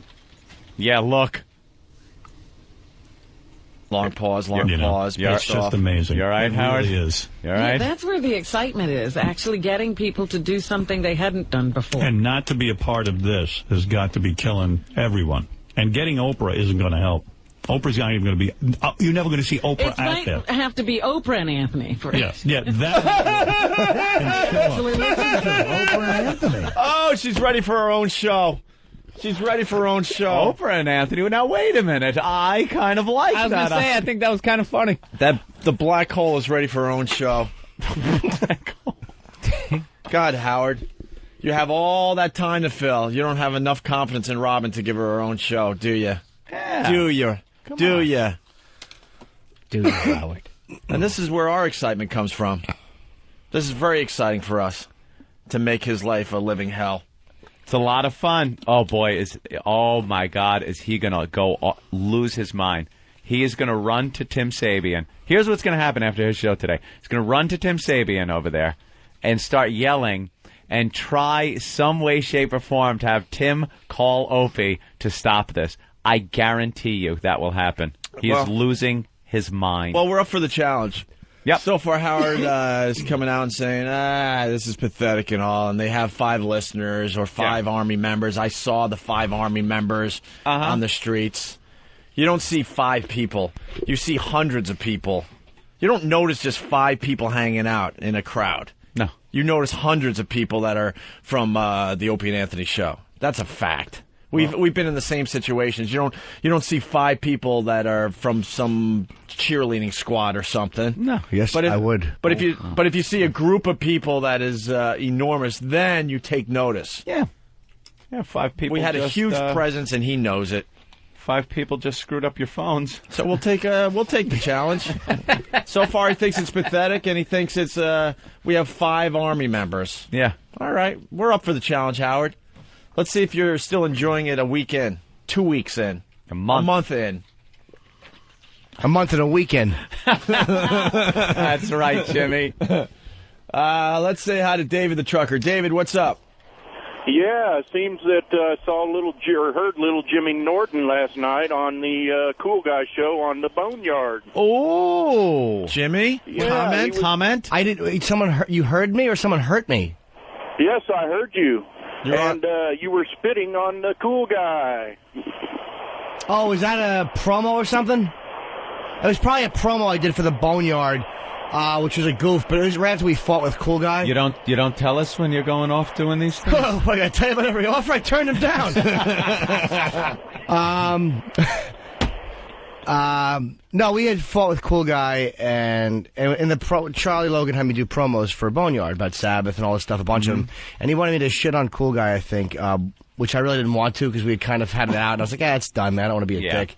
That might have been audio actually from this show where I spit. I don't know. But afterwards, I was like, why? All right. Like when Jimmy spits. Me too, but I didn't want to do it down in D.C. in a promo. It's like, whatever, we're done with that. Mean-spirited. Good point, Ant. That's what I'm trying to say. We got to get back to the Paula Abdul stuff. Oh, that's where we were going. Well, we could take a break. I don't know where. Okay, it's right there. Bill Burr in studio. Bill, what are we promoting today? Oh, you got a gig coming up, right? Bananas. Out in, was it Hasbrook Heights? Yeah. Bananas. How was Poughkeepsie? I heard you were very funny, which annoyed me. Oh, it was... Why does that annoy you? Because you don't want to hear that your friends are doing really well. You It don't was like hearing tremendous, that. Jim. I was performing in the basement of the Best Western. Oh, up you do there. the same thing I'm doing too. Yeah. Your Letterman set was very funny too. Oh, thank you very much. I was listening to that the other day. Wait, that's got to be weird, by the way. You're on Letterman on Friday on TV, but in reality, in your real life, at that very moment that you're on Letterman, you're in a basement somewhere doing the same set, right? Oh, yeah. That has got to be so Yeah, just weird. a lot more fucks are thrown in there. Yeah. Well, you gotta no, stretch. it's hilarious. You literally, you do Letterman show. It's like you're whisked to the top of the entertainment. It was Donald Trump. Last time I was there, I can't remember who the hell it was, but it's some sort of, celebrity making like $20 million a movie, and you're like, wow, I'm right next to I'm it. here. And then like the very next day, you're like, keep it going for him, Pete. You stand next to a fake plant and an inflated banana. That was the thing. They had like all these bananas. Wait till you go there, dude. It's so. Like, the background is just so wacky. They got all these bananas. Oh, I've been to Bananas many times. Yeah, it's the worst song in show business history. What? Hey, we have no bananas. We have no bananas That today. gets played? Oh, yeah. Yeah, did they play that? Gets that was played there? the theme song for the club. Well, you know what kills me is they give you a room at the place, and you're on the ground floor, and the comedy room is right below me. So I'm sitting in my room, and I'm listening to the host go, hey, how you fuckers doing? And it's like coming right through the floor. And I'm just thinking, there's no way they rent these rooms out to old people or people with kids. And this dude was clean compared to me. I can't imagine. Yeah. You up there screaming the fuck word. Potty mouth. Yeah, exactly. I will not stay in that hotel again. Last time I was there, I left. Really? Yeah, hotel stinks. I love the gig, like though. it? No, I certainly hate it. Good gig, bad hotel Great room, gig, huh? shit hotel. But that's got to be weird. You're on Letterman and you're waiting to go downstairs to the basement to do comedy on the same night. Oh, yeah. Happens all the time, my friend. Yeah. With a lot of Not girls. all the time, every couple of months. Now, there's a lot of psychos. I attract psychos. I don't do, I have the exact opposite of like Dane Cook's fans. Like every once in a while I'll get like a Superfinger fan will email me. It's some chick, and when I go to their MySpace page, they'll have like the music, "Censorship God." It's always like some sort of Mandy Moore kind of horseshit going on. I'm like, well, there's a new demographic. I just do not. I'm jealous. He gets all those fucking 18 to 21-year-old Mandy Moore hot chicks, and I get, schizo bills and just a bunch of animals. I would fuck 90% of his fan base. Oh, yeah. They're all chicks, and they're all hot. I'd fuck the other 10% just to get to that 90%. And those are the guys. I'd go through all their assholes just to get to their chicks. And you can mentally justify knowing what was at the other end of this. At the end of it. Just keep peeking over the line. Like, all right, you're done. No, his fans are ridiculous. Yeah. Well, why don't we go to break with Bill Burr on Letterman? We played this once already. Let's play it again for Bill. Yes. It was a great set on Letterman. Congratulations, Bill. Thank you. And the plug again, where are you going to be? I'm going to be at Bananas in Hasbrook Heights. Starting Friday? Starting this Friday and this Saturday. All and right. The following week is DC Improv. Here's our pal on David Letterman, Bill Burr.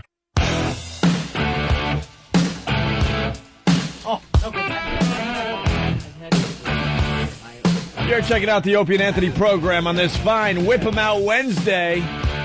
Someone's flashing on Pal Talk as we speak here, Anthony.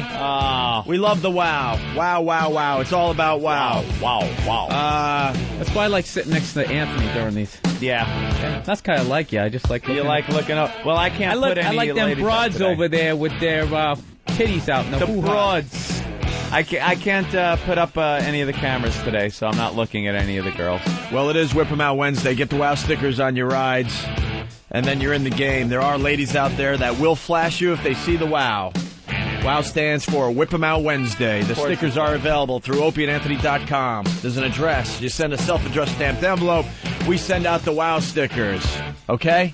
Right. And if you don't want to bother with that crap, make a homemade sign. That works just as well. But this has been working great for many, many years.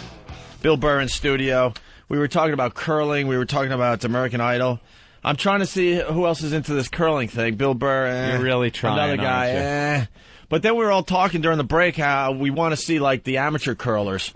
Because they make it. This is the best of the best. They make it look so easy on TV. Olympic curling. Yeah. You know, when they're sweeping, they never hit the rock. They never fall down on the rocks. Dude, that is a great point because this is the best of the best Olympic curlers. You can't find better curlers than the ones you're watching. So it looks like, oh, that's what you do. Everybody plays touch football. You're not an NFL player. Right. It's just like bowling and all that. You watch bowling. As a matter of fact, yesterday I'm going through the channels and bowling was on. Yeah. So I just stopped for a couple of minutes to check it out. And everyone's bowled. Everyone's, every so often you got nothing to do. You go, let's go bowling. You go bowling. You watch these guys. Snowed in. Yeah, snowed in. You go bowling. You watch these guys throw this ball, and it's teetering on the gutter, and then at the last minute, it just curves in right into the pocket, destroys every pin on there, and they boom, boom, one strike after the other, after the other. That's the level of professionalism that we're watching in the curling. Yeah. So what is it like now? Because you've been bowling, gutter, 2 pins, 1 pin. Well, because I've been studying this curling thing, and we're taking phone calls. I mean, it's really popular up north, like in Minnesota and all those dumb places. Canada. And they have leagues and all that. Dumb with their winners. Here's the difference. There's 60 curlers, 40 of them are in the Olympics. There's 20 amateurs. Nobody plays this stupid sport. I'm telling you, Jimmy, a lot of people are playing this on weekends and stuff. You know they hit brooms. I want to see those they're guys. just lonely guys, Dan. Nobody wants to play? Right. Hey, who wants to curl? Oh, come on. You know they're getting hammered. You know that they're running down the ice trying to sweep, and they're falling down onto the rocks and fucking up everything, and then you have to, place the rocks back to where you thought they were. What happens in curling if the broom hits the rock? We've never seen it happen. It's got to be a Oh, look at this move. Bravo. Well, that is. I don't know. No, you wanted to knock him out. That was. I bet you get like a bad broom, kind of like you get a bad pool cue. Bad pool cue. It's a little warped. Yeah. Yeah. Not that could bristles. happen. In the amateurs. You know the guys don't have any form. They're just throwing it with 2 hands sideways and hoping for the best. You run down maybe halfway, sweep a little. Oh, that's give what up to it get back to becomes your by beer. the end of it. You're just waiting for your buddy to run down so you can catch him in his Achilles. Slide it right into him. What trumps curling? Like, if you want to go curling, nah, I got to shift through my shit. I swallowed a tooth. What do you say? Oh. But it would be a lot different, you got to think. Wow, that's a good move. Look at this.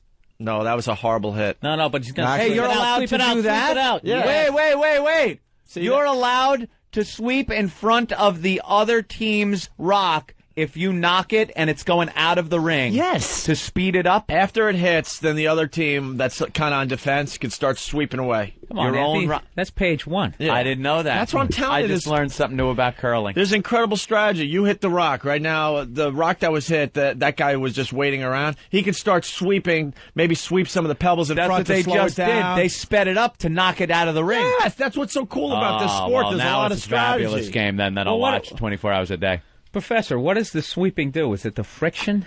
I asked that same question the other day. I am not even sure. They spray pebbles, like little pebbles, onto the ice surface with this special hose. And the sweeping gets it away and makes less friction. Yeah, I guess you're smoothing down the pebbles a little bit. If you don't sweep as much, you can adjust the speed and sometimes the direction. Look at this move. Look at this. Knocks him out. That was an easy shot, though. So wait a minute. There was nothing. Wasn't an easy shot. That thing is moving because of these pebbles. They're not on ice. It's ice. It's ice, but then there's pebbles that are on top of the ice. A little bit, but there's little little, tiny little ice pebbles. Ice pebbles. It wasn't slippery enough. Yeah. No, yeah. But that's how you can vary the speed and direction of the rock. I'm obsessed with this curling. I'm sorry, but I am. I'm sorry. Oh, this is the contract of wifely expectations. Curling huge in Canada. A contract where know that. Place to initial. What a prick. Hold on 1 second. Effing Eddie from Kentucky. Go ahead, Eddie. Hey, Dig, man, I coached ice hockey at Nashville a couple of years ago, probably right after that first Olympics, or last Olympics. And I've got my little kids I'm coaching, and I'm a transplant from up north. And we go out there, and there's these circles painted in the ice, and there's all these fucking stones with handles on them. So the little guys start playing with them before we start practicing. I'm like, it's fucking curling in Nashville, Tennessee, and these guys are real serious about it. It's taking over, I'm telling you. Rednecks curling. I'm going to find out when they still got Rednecks curling. I'm going to find out when they do it and take pictures. It's got to be a blast. We're always finding bottles, beer bottles and stuff on the side, so I'm thinking it's like bowling. It's got to be a great drinking sport. Well, it's Nashville, Tennessee. It's got to be. This beer cans littered around everything. Eric? Yeah, outside the library. Yeah. Eric, what's up? I was so searching for the reference. What's up? Morning, boys. This is the last curling call for a while, by the way. Please. Hey, Opie, if you want to try it, we have a private curling club right here in Jersey. A private we're restricted. Well, no, it's privately owned. We own the Private. the building in the Private, ice. no Jews or African Americans. I can give you my phone number off air if you want to try it. You come out and take a look. It's called Bushwood. Where? It's in South Plainfield. It's right off of 287. It's maybe a half an hour away from the city. Why do you have it as a private club? Do you think that droves are going to come in, or I don't understand why it's private? No, it's privately owned like an elk, so that we can have a bar and everything. Do you like really that. think you have to worry about the Schwoogies running down the ice with a broom? You tell Russ Howard I'm gunning for him. He's not as good as he says he is. He's going to have to play me to prove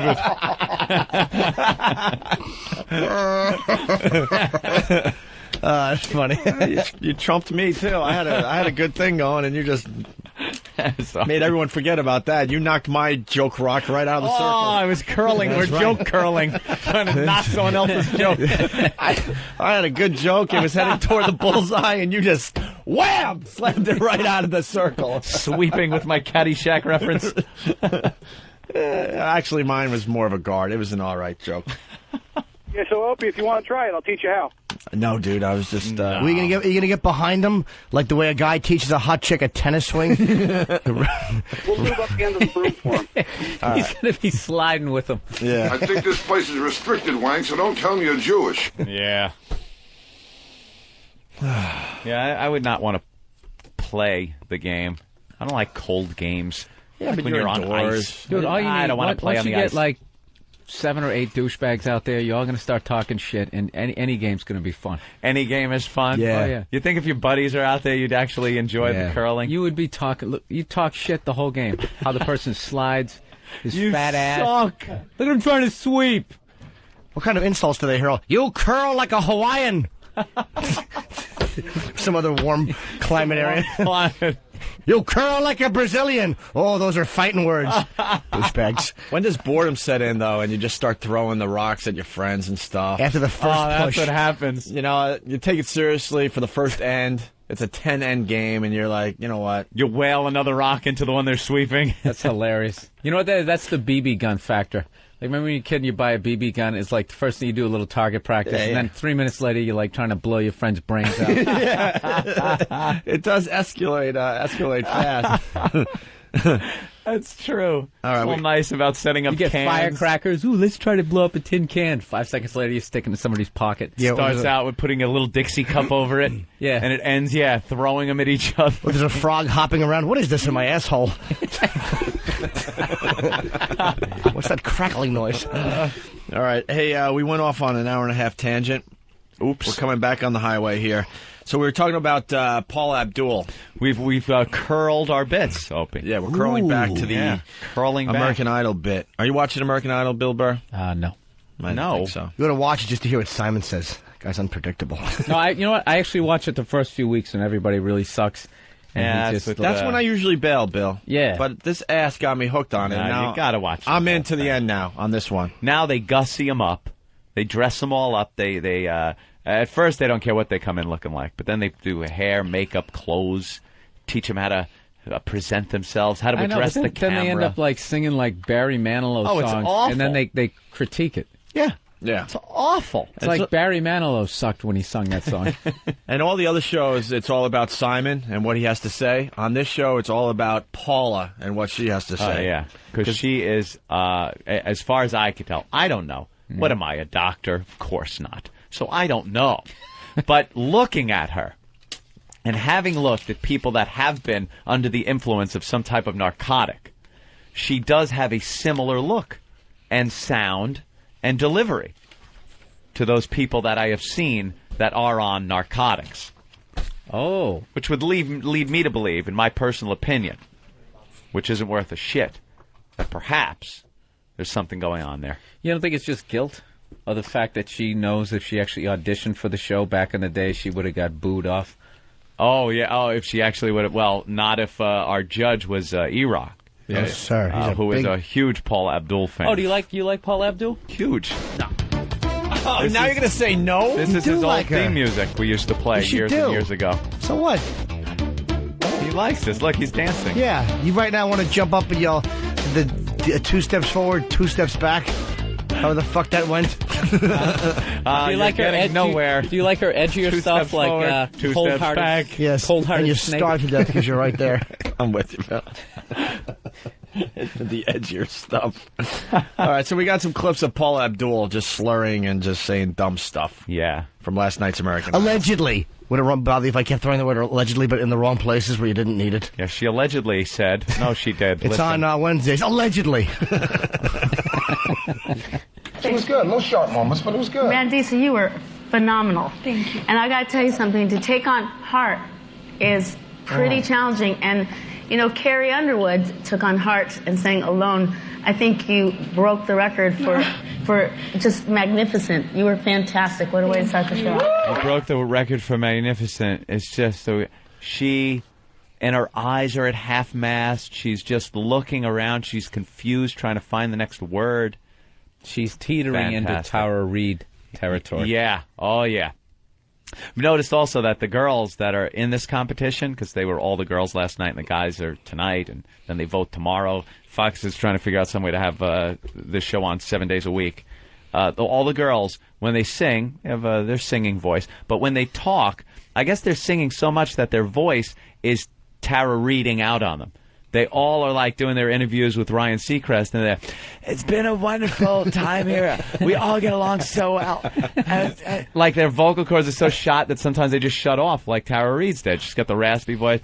It's been wonderful. We're like one big family sitting hotel, and I rehearsed this song so much. It means so much to me and my family. When I was growing up, this CD was all the time, and I from it used to sing it all the time in the car when we were at grandmother's house. Kelly, here are the great things about you. You're unpretentious. You don't have the diva attitude. You have the likability factor up the scale to the highest level, and that's going to carry you, and you're real, and that is wonderful quality to keep with you. Up the scale to the highest level. Up the scale to the highest level. She's a babbling idiot. Well, allegedly. Allegedly. No, that's for sure. My hat goes off to you're my idol. You're my idol. You're like a little firecracker. You're the Energizer Bunny, and you avoided a wardrobe malfunction all at the same time. And you got everybody up dancing and smiling. And you know what? You are a showwoman, I think. Thank you. Good for you, baby doll. Showwoman, I think. Thank you. Thank you. Would you? Thank you. Is she really that bad, though, you think, in these clips? Nah, the clips aren't really giving it the justice that it deserves. She to see her at the same time, her mannerisms really help out. I really supposedly she's stuttering in this one. I want somebody just once on American Idol to sing, I'm crying over you, crying, crying. That was the song he sang when he was dancing backwards. Sorry, I didn't get it. I disagree. I felt that it was very brave of you to take on that and be very ethereal with it, with the falsetto, and be very intimate, because we've heard you go in and out. You're very trained. You took that song and you did exactly the right thing with that song.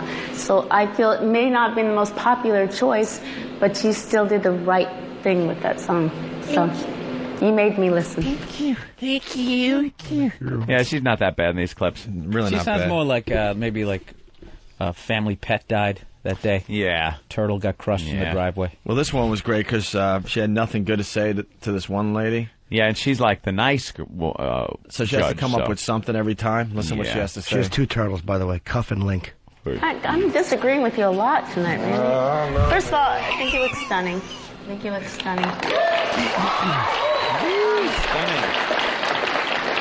Sharp notes, a few.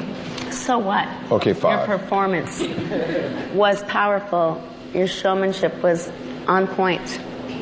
I thought you did a lovely job. No, that's not the one. All right, she did a lovely job. Screw it. That was supposed to be the one where she just says, well, you're beautiful. Yeah, she goes, well, you're beautiful. That's all she could could say. Thank you, Paula. Say about it's a that. singing competition, you idiot. I like when Randy gets street and says dog. Oh, and he's got the dog pound. What? Yeah, all the guys that were sitting waiting for tomorrow's competition, which is tonight, he would go, "What do you think, dog pound?" And they'd all wave their fist in the air and go, "Ooh, ooh, ooh, ooh." You know, I've seen that somewhere. Yeah, he completely bit Arsenio's bit from 20 years ago. Is he really trying to get back in touch with his roots and apologize to black people for being in Journey? Yes, he was the bass player in Journey for a while. When the fuck was that? After the original bass player left. After all the hits, let's just put it that way. After all the hits. Loving, touching, squeezing, you won't be hearing them. Wheel in the Sky, no Randy Jackson. When the there. lights, when the lights go down. When they were opening for Great White? Yeah, then you'll see Randy Jackson. Open Arms? Open Arms, no. Sorry. Anyway, Ross Valerie was the bass player for Journey back then. Yeah. If anybody wanted a little trivia, wanted to know who Randy Jackson was. Actually, I didn't know that one. Very good, Anthony. Yes. Hey, what's up with this contract, Bill Burr? You emailed this to everyone last night. Oh, this is just a cute little contract that this guy who's up on, allegedly, Attaboy, Bill. is up on some sort of child abuse, sexual assault. All right, who is charges. Let me just preface that. Yeah, a little at least on this show, right? Rat. And full of rats. Even on the the kids. on the Smoking Gun, they had his contract that I guess he had his wife sign if she was actually going to be his wife. It's called a contract of wifely expectations. All right, now what is the problem with this? I failed to see the problem. I just want to, give this guy, to have the balls to actually write this up. I don't know what the fuck he said to his wife to get her to sign this shit. Did she sign it? I have no idea. I mean, the guy was married, I think. There's spaces where she has to initial after every paragraph, every point. You know what? I have to made. be honest here. My girl fucking sent me this shit. I read the first paragraph and a half, and I'm like, this is a fucking home run. I didn't read the rest of it. But I just... Because I'm thinking the other way. I'm thinking this could be one of those joke emails that you just send to your buddies at the office. No, this was on the Smoking Gun. They're pretty good. So there's some credibility behind this. Yeah, they don't. They're pretty good over there, right? Yeah, they have a pretty good track record. Because this almost looks like the same shit as, like, why chocolate is better than men. No, this guy looks like a guy that was having some issues with a wife and figures to let me lay down the law in a contract form. Incidentally, this is true, I've read a contract like this that was signed by Carla Homolka. Paul Bernardo had her sign a contract like this. It was in a book. It was very similar in nature. Yeah, like when you bring me a drink, you will bring it quickly and happily. It was like that exact type of contract, and it was so these are just common sense things that they decided to write down. Well, a lot of times what will happen is, and I hope I don't come off as being sexist, but the hole that you've dragged in to ruin your life won't exactly get it, so you have to jot down a few things to keep her on the straight and narrow. Hey, we got to back up 1 second here. Brian in West Virginia. Hey, why is Jimmy getting away with that two-turtle joke? It wasn't a great joke, but it was a reference from something, sir. Sir, if I thought he actually uttered that out as a true joke, I would have laid into him. I understand he was making a Rocky joke, and yeah, it's the reference to Rocky. Very funny. Yes. Thank you. It wasn't like a real punchline, sir. I wasn't like I thought of like two words that go together: shirt and collar. No, cuff and Cuff and link. Yeah. And Jimmy has come up with some very funny Rocky jokes about the miscarriage in the pet store. So he has he gets a gimme on the cuff and link. But it wasn't the miscarriage. Fucking kid came out with a 30-year-old man's head of hair.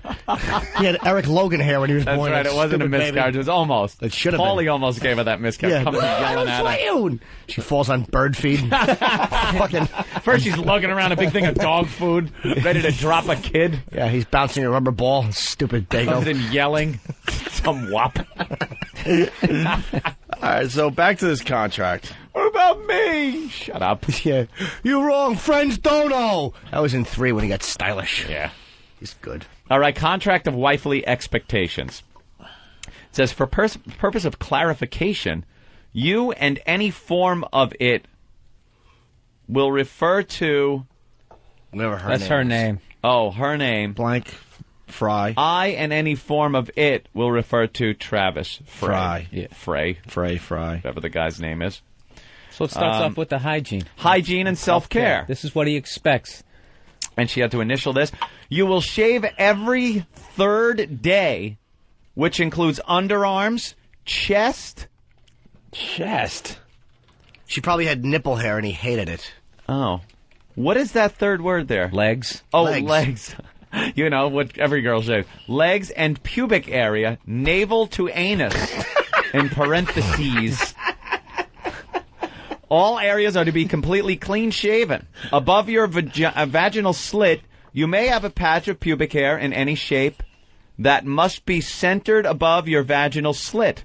It must measure no greater than 2 inches by 1 inch and will maintain a hair length of less than 1/3 of an inch. How do you not love this guy? Please initial here. There's not a guy in the country that wouldn't have loved to have the courage to give this to his awful wife. Yeah, if you're lucky, maybe a Valentine's Day, your birthday's coming up, maybe once every couple of years, you did something right, and she'll do this. This guy is expecting this every third day. Isn't this the old head of the household bit from The Honeymooners? Didn't Ralph try to give Alice this contract?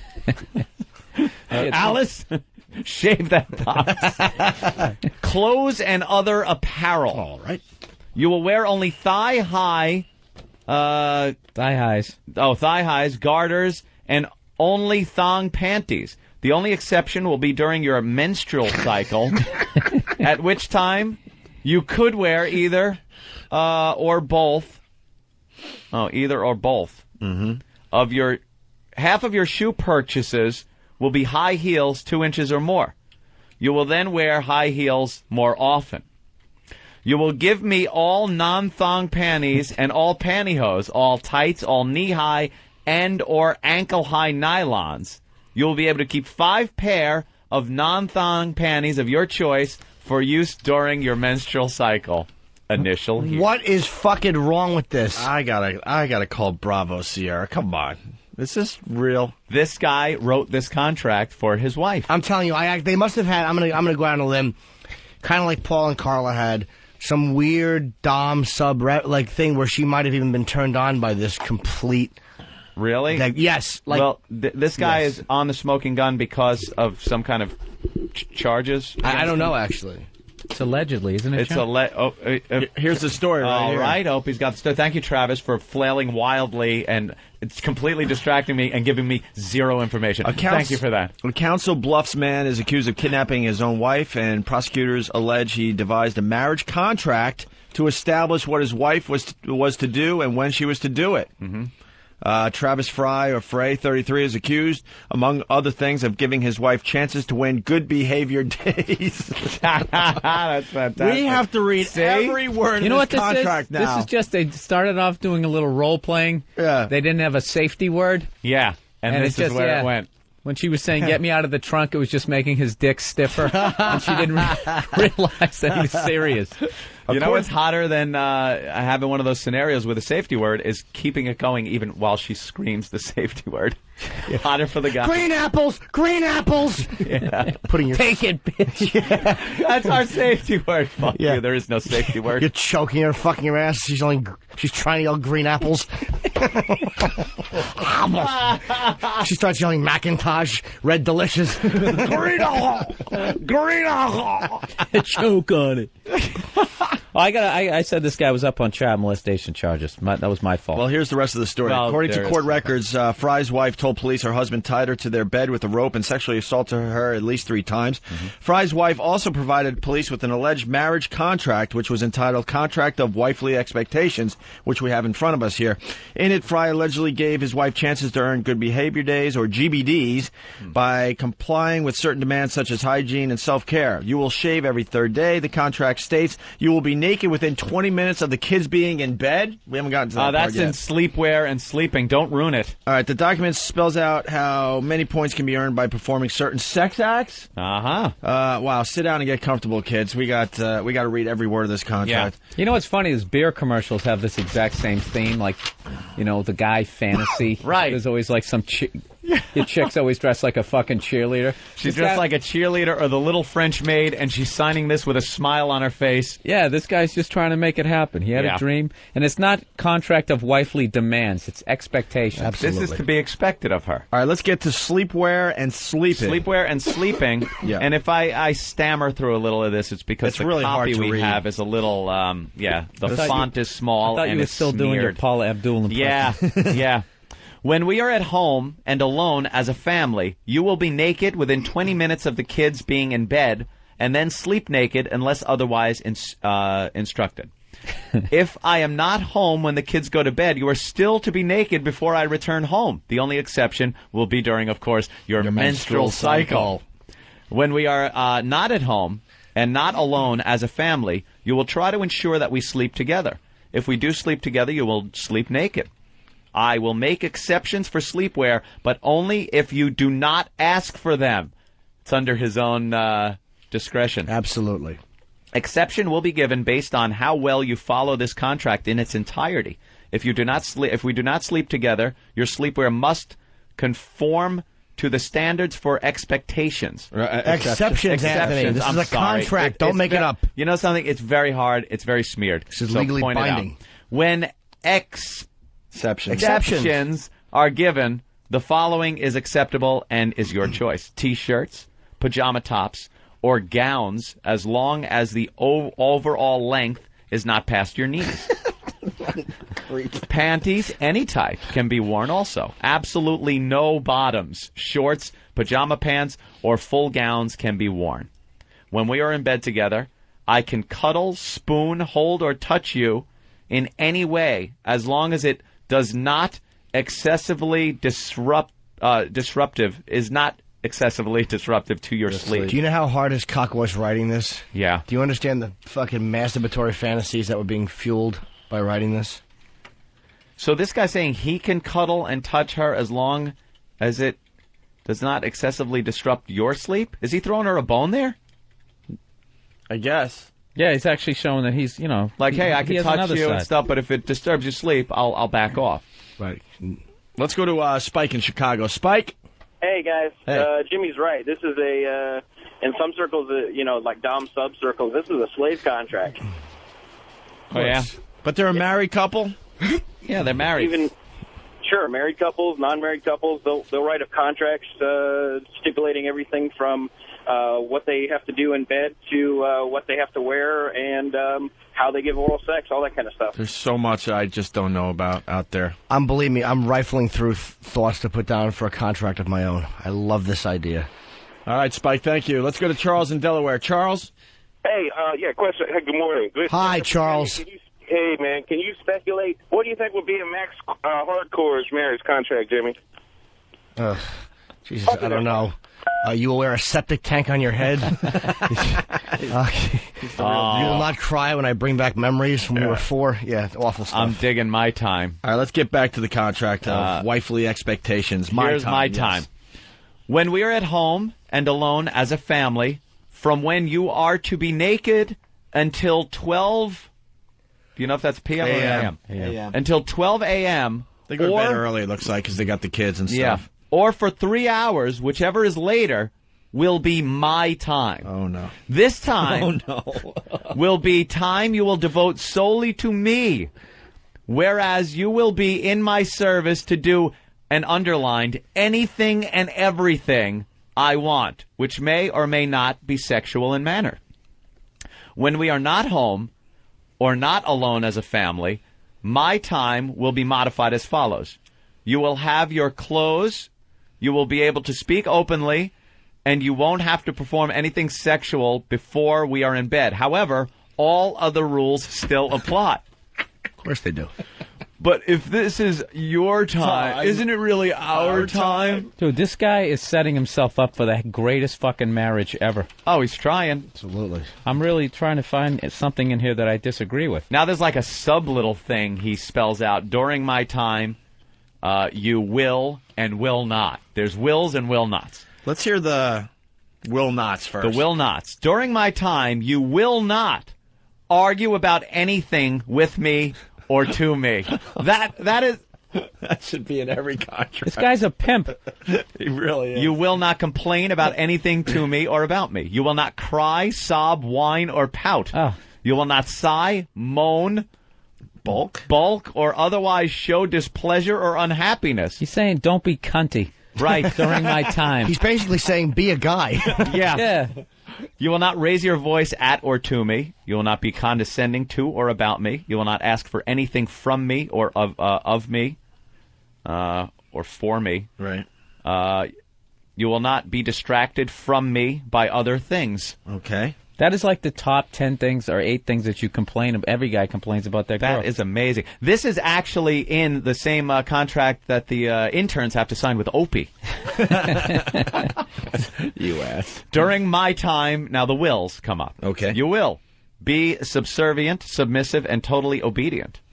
You will do what you are asked, when you are asked, exactly how you are asked. You will be cheerful and adoring towards me. You will be close at all times unless otherwise told to. You will perform any and all sexual acts, including anal penetration and or ingestion of cum, when told to. And he should have put in parentheses, and not necessarily in that order. Let me see. Perform sexual. Oh, acts excluding. Yeah. Wait a minute. You will perform any and all sexual acts, excluding anal penetration and or ingestion of cum when told to. Oh, I guess she doesn't like being fucked in the ass. Or Is that a so typo? he kind of threw her a bone. Maybe. Maybe he just doesn't know the difference between exclude and include. No. Here's what it is. Here's the sentence. You will perform any and all sexual acts when told to. In between the commas is excluding anal penetration and or ingestion of cum. So he's saying this. Look, with those exceptions, you're going to do anything you're told when told to. That makes perfect sense. Oh, okay. Yeah. Right, very good. So he's saying he's not saying that he's not going to do that shit. No, he won't fuck her in the ass and she doesn't have to drink cum. She doesn't have to. If she wants to, that's fine. Right, but that nullifies the whole contract. He What's the use of can't having one? He can't force her into that. She must have really put up, if she agreed to the rest of it, but put up a fight to the ass and the cum drink, wow, she must have really put up some battle. This is like a Bob Eatman negotiation going on. All right, look. That's all she gets, is that she's not going to get fucked up the ass or have to drink cum. Whenever you negotiate a contract, there's always things you're willing to give up to get other things. I think she got my divorce lawyer. Right. So she's like, look, give me the anal and the swallowing. I don't want to do that. If you give me that, then I don't have to do that. I'll give you this. I'll give you the nude when the kids go to bed. But he also says she's not allowed to mention his name on her show. Oh, yes. Can you imagine if your daughter signed, you'd just be like, you signed this shit? You signed this? Yeah, let's go to Tony in Wisconsin. You disown her long before this contract comes across you. Hey, Tony. Yeah, I would just like to put in my nomination, Man of the Year. Man of the Year? Yep. Without a doubt. This guy is... We got 2 more pages to go here. All right, good behavior. Good behavior. Since there will be no trading, negotiations, or conciliations of any kind, you are given chances to earn good behavior days, GBDs. To receive GBDs, you are to be totally compliant with everything requested or expected of you and perform everything with complete and total enthusiasm. In addition, GBDs will be given when you do things from the descriptions below when not expected. If you try to perform something not expected and I tell you no, you will receive half GBDs. Specific GBD info is listed at the bottom right of each description. Each GBD can be used to get out of doing the thing requested or expected of you for an entire day. Wow, that's a pretty good deal. With the following exceptions: birthdays, anniversaries, shaving, and sleepwear. Isn't that pretty much everything? Unless someone is staying with us or we are staying with someone, then it can be used for sleepwear also. GBDs can be redeemed any time after you receive them to the end of the next quarter. You must notify me by 12 p.m. of the day you are using a GBD or it cannot be used. You know this guy's got rules like a bank and shit. I love him. You know what I was just picturing? Is this guy at work and every guy's standing around the water cooler bitching about their wives? Yeah. And then he just pulls out this contract. Hey, guys, let me... This is how you do it. Let me show you how it's done, gentlemen. Or he starts bragging. I make my wife do this, and this. Bullshit. Bullshit. Shit. Bullshit? You know, yeah. Let me show you a signed copy of this, my friend. Yeah, subset A, paragraph 6 clearly states that there will be a shaved anus in my face at 8:19 every night, unless it's Monday Night Football.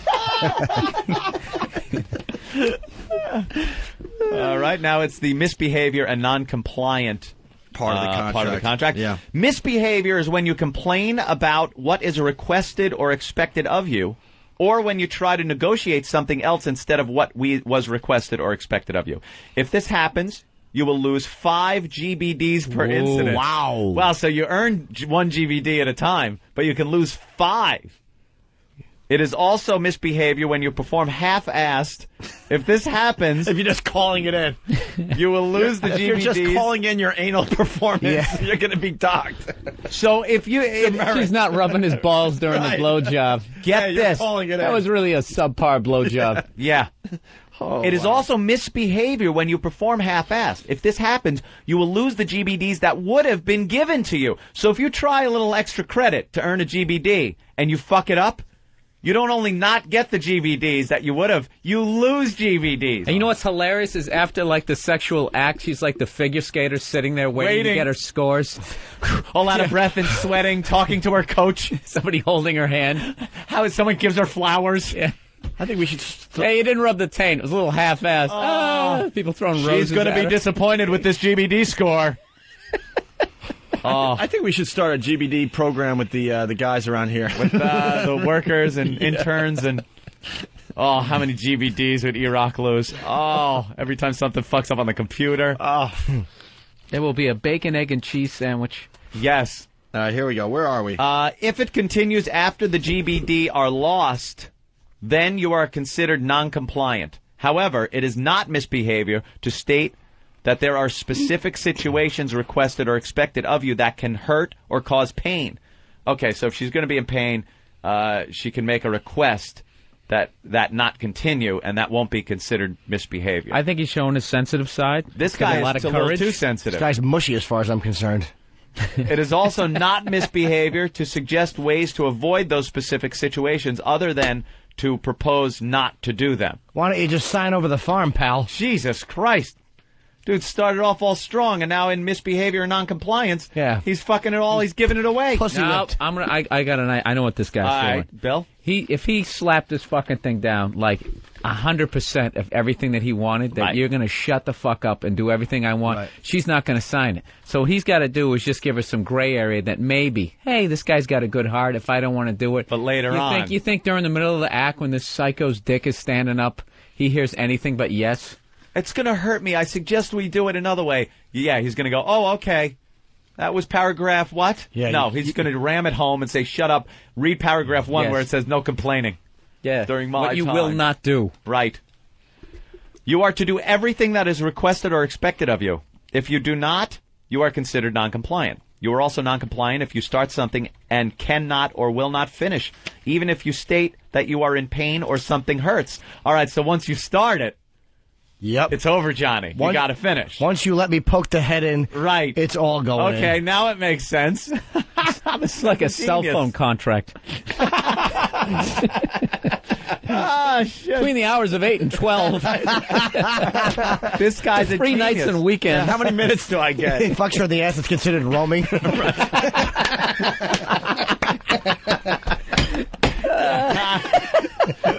He gives her something in the one paragraph, but the very next paragraph he figures out a way to take it back. So he's a genius. No, he doesn't. He figures out a way to stop this lying whore from making excuses. Ow, that hurts. Once she starts something and doesn't like it. Once you start it, you have to finish. I think Jim's onto something, because I think the will not list of shit just cuts out all her bitching. If you are non-compliant, then you lose 3 times the amount of GBDs you would have been given. If you don't have enough GBDs to cover the loss, then you will be tied to the bed, and I will do whatever I wish to you. This will continue every night until you are ready to be compliant, at which time you will need to apologize and explain how you are ready to be my sex slave again. See, that's his out right there. Yep. All he's got to do, if she keeps bitching that she doesn't want to do something, he totally decides when she loses the GBDs. So all he's got to do is just get her balance down to 0, and he ties to the bed. Now he ties to the bed, does whatever, it doesn't matter. Negates everything he's given her. But he does give her a chance to explain how she's ready to be the sex slave again, which I like, because there's always room for a compromise. It's important. Yeah. Yeah. Sleep time and on demand. Sleep time is from an hour after we are in bed until an hour before the alarm is set for. You are to set the alarm according and tell me what time it's set for, you dolt.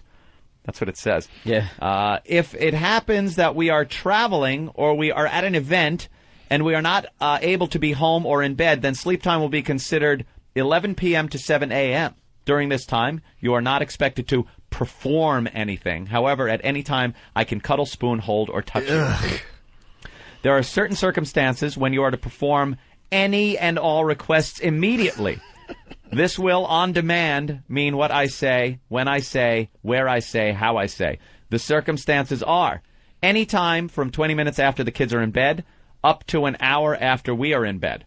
Any time from an hour before the alarm is set to when the alarm goes off. Any time we are alone and without the kids, 8 to 11 p.m. and 6 to 7 a.m. when traveling. So he's leaving himself every opportunity. But you know what, dude? Like, it's funny, but I'm like reading over this with you, and there's definitely flaws in here that are probably not going to hold up legally. Could be a couple of flaws. Yes. Yeah, but if you initial it, I mean, this is like a rental car contract. You're pretty much... Yeah. Yeah, you have a contract when you rent a car, right? You got to initial this. They make sure you initial insurance. So there's no sex. Has she taken the extra insurance or not? Yeah. On this? Yeah. You have to bring your asshole back full of load the same way it left, or else they charge you extra per mile. Dressing up. For special events that we are to dress up for, when we are going to someone else's house or just the two of us are going out, your clothes must meet my approval. General rules are: panties are always optional and need not be worn. Only thigh-high and garter, no pantyhose. If you are not wearing thigh-highs and garter, then no panties. All skirts no lower than 2 inches below the knee, unless it's for church. Oh, great, he's religious. GBD, 1 for each time that was not expected, 1 per week, only if you had to. That makes no sense. Yeah, at this point, like Jim was saying, his dick is so fucking hard. Engorged. Like there's more typos. He's seeing spots in front of his eye. Lefty. His cock is hitting the bottom of the computer desk. He started off the end of last page. He had a typo. Now sentences aren't starting to make sense. It's like when you read like a veteran's battle journal. Right. Yeah. He starts off. Wow, it's pretty sunny over here in Been Nuremberg. Quiet lately, missing you. And then the end is just this scroll of my God, the death, the destruction, the bodies. Guy's got clear stuff just caked on the mouse. He's gluing, his cock is gluing itself to the bottom of the desk just from being pounded and held and fist wrapped around it. Because at this point, he can't believe he's going to get away with this. No, he's looking at their wedding photos. At this point, he's thinking, I'm going to get away with this. This is going to happen for me. Now, he does all thing on shaving again. Shaving will be done every 3rd day and includes underarms, legs, and pubic area, navel to anus. All areas are to be completely shaven. Every Saturday, you are to use the wall clippers with a guard no greater than 1/2 an inch, and then present yourself to me for measurement checks. Jesus, this guy has he has an endorsement deal. Yeah. Toe jam, clip him. Above your vaginal slit, you can have a rectangular patch. His hair allowed in the asshole. Why? Because I'm too hairy, sir. Is that a hair on your anus? Go ahead and shave it. They're paying for it. Yeah. She's shaving it. You fuck it.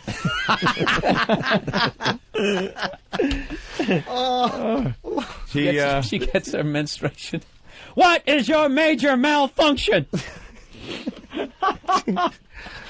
Above your vaginal slit, you can have 1, a rectangular patch that must have be centered above your vaginal slit. It will have a length of no greater than 3/4 of an inch of length of your vaginal slit, no wider than 1 inch. 1 inch. Number 2, any other shape or design that is centered above your vaginal slit with an area no greater than that of an equilateral triangle with the height of 3/4 of the length of your vaginal slit, or 3, comply with the total clean shaven, regardless of which choice of shave. Non-compliance is based on a number 2 rate. Of course it is. Why would he even write that so obvious? And he has his GBD points, but we don't have to get into that. Just legally, you got to cover yourself. Sleepwear. Yeah. Sleepwear. I will select your sleepwear for you, and you will find it under your pillow. If there is none when you, then you are to be naked. Dude, this guy, I'm sorry to interrupt. This guy's like a control freak. I don't think let's so. read the rest of it before we make I a think he's conclusion like intense. that, Jimmy.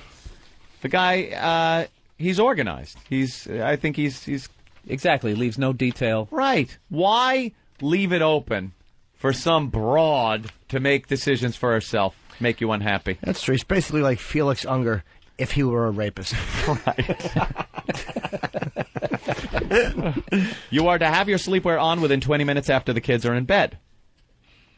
This pertains to any time we are alone as a family, whether or not I am home or in bed with you, and whether or not we are at home. You are to have your sleepwear on within 20 minutes? I thought... Do it again. She was supposed to be So, naked. he's so fueled up right now. It's coming She was out of his supposed to be balls naked right if he now. didn't leave anything for her to wear. These are under the circumstances if it's under a Her pillow. sleepwear is under the pillow. Yeah. If it's nothing under the pillow, Right. then it's naked night. Dude, he has to stop jerking every 3 minutes because he's going to splooge. He is just you ready wait- to pop. He's just You wait till working you it. get to the last page. If You're there a is- spawn a cunt. It's like frothing at the mouth. If there is someone else staying with us, or we are staying with someone else, that you are to be naked at the time we go to bed, regardless of what was selected. During your menstrual cycle, you can wear a top and panties. The top is to be no longer than that to cover your butt cheeks. That's it. Here we go. Fellatio, intercourse, and other sex acts. Fellatio must be at least 5 minutes and may include climax. Intercourse includes anal and vaginal intercourse. Sex acts can be oral, anal, or vaginal and include, but are not limited to, stripping, hand jobs, fingering, masturbation, dildoing, vibrators, and object insertion. All application of lubes to myself, you, or any object will be done by you. See, this is what happens in a contract. It gets mixed up in all this legal mumbo-jumbo. All right, let me tell you how important... You got to read the GBDs on this one. Yeah, let me tell you how important the GBDs are as far as the sex goes. Legal mumbo-jumbo. This is why you have a lawyer. You don't know. You can't make heads and tails. Whereas... Who there to dildoing and vibrators. You know what I like here? I just noticed is the headings. I like the fancy lettering, like it's a fairy tale. He's found some fonts. Once upon a time, there was a rapist. Yeah, he's found some interesting little fonts. Yeah. The GBDs for the sex acts. GBD, 14 GBD points will be given for anal intercourse not expected. I want to say that's 19. It might be 19, Ant. It could be. It looked like a 4. Okay, 19. Okay. Wow, even more. How do you define not expected? He takes it, or she offers it? She offers it. I think she gets on all fours, turns around, and goes, "Fuck me in the ass." But it doesn't happen that way. While he's in her vag, she probably goes, "Put it in my ass." You think? Yeah, of course. I wouldn't give her 19 for that kind of lackluster attitude. Oh, I would. He's so gone. You know by what, this Jim? point. You were phoning it in. Yeah, phoned You lost it in. all GBDs. You lost all your GBDs. Yeah, maybe she has to do a little acting. All right. 7 GBDs for anal intercourse expected. That's why I was thinking it was 14. It's double the GBDs if it's unexpected. Yeah. 3 per fellatio to ejaculation. 1 for each not expected. 3 per week for expected. I guess that's just sex. Yeah. It's a total of 33 points. No, that blowjob not expected, that's the Goodfellas moment in the kitchen. Oh, that's it? Yeah, right. before she goes shopping. Yep. She could really pile up the GBDs in that section right Yeah, there. Absolutely. The sex things are piling. One bottle of Jack. She'll have a fucking month to herself. Not this nudge. Nudge. Birthdays and anniversaries. Well, this sounds sweet. Yeah. On your birthday, January 4th, you will receive 1 GBD that is good only on your birthday. On or before my birthday, you will select and purchase a sex toy for yourself. This will be considered my birthday gift from you. On or before our anniversary, you will select or purchase new lingerie for yourself. Lingerie may include a cameo and panty set, nice nylons and garter set, corset, baby doll set, a costume bra and panty set, etc. Lingerie does not include nightgowns or PJs. The lingerie that you selected and purchased will be your sleepwear for that night. Photos. Just about done here, kids. You are to post for 20 photos per quarter on demand unless your quota is filled. Outfits, toys, and poses will always be chosen by me. You must be freshly shaven on the day the photos are taken, regardless of your shaving schedule. You will also style hair, apply makeup, and nail polish as needed. All photos are done in sets no less than 5. You have a quota of 1 set per month. Oh, she's got to do a set of photos per month. Wow, there must be a lot of pictures of this broad. More GBDs given out. Quarterly getting wordly. Negotiation. This is it, the last quarterly section. negotiation. It's like when you get one of those Parker Brothers games that's like too involved. You just say, with the inside box, Yeah. you just like, you know what, fuck this game. Let's just say... Let's go play Monopoly again. You get the money for free parking. Let's go play Sorry. It's not in the rules. Yeah, really, let's just... You will not wear full-back panties. You will not wear pantyhose. I will teach you. Quarterly negotiation. By the first day of each quarter, you must choose how to keep track of your GBDs. You can either be given actual paper GBDs that you are responsible for returning to be redeemed, or you can choose to have them tracked on a computer. By the end of the first day of each quarter, you are to choose your pet name that you want me to call you by. Your choice must meet my approval, and noncompliance will be a 20 GBD loss. 20 GBD loss. Wait a minute, she's got to come up with a name. If he doesn't like the name, he just gets rid of 20 GBDs. That's how she loses all the GBDs she makes up for ass sex. This guy's a genius. Come up with a name. Your ass sex queen. Nope, don't like it. Minus 20. Minus Try 20. again. Try again. Cupcake. This is like the sexual loan shark where you just once you get in with them, you're never able to pay them back. This is his banking fees for the ATM. You know, she's trying to get the DD, and you just hit it at a strip club where it's like $10 to take out 10. As most non-legal minds, you're all misreading this contract. All right, Jimmy, it's please. Embarrassing. Jimmy Norton Esquire, could you please? What he says here, and your choice must meet my approval, and non-compliance will be a 20 GBD loss. He does not say for the suggestion you take the loss. He is saying for non-compliance. But, dude, there's a gray area here. Gray area here. By the end of the first day of each quarter, you must choose your pet name that you want me to call you by. Your choice must meet my approval.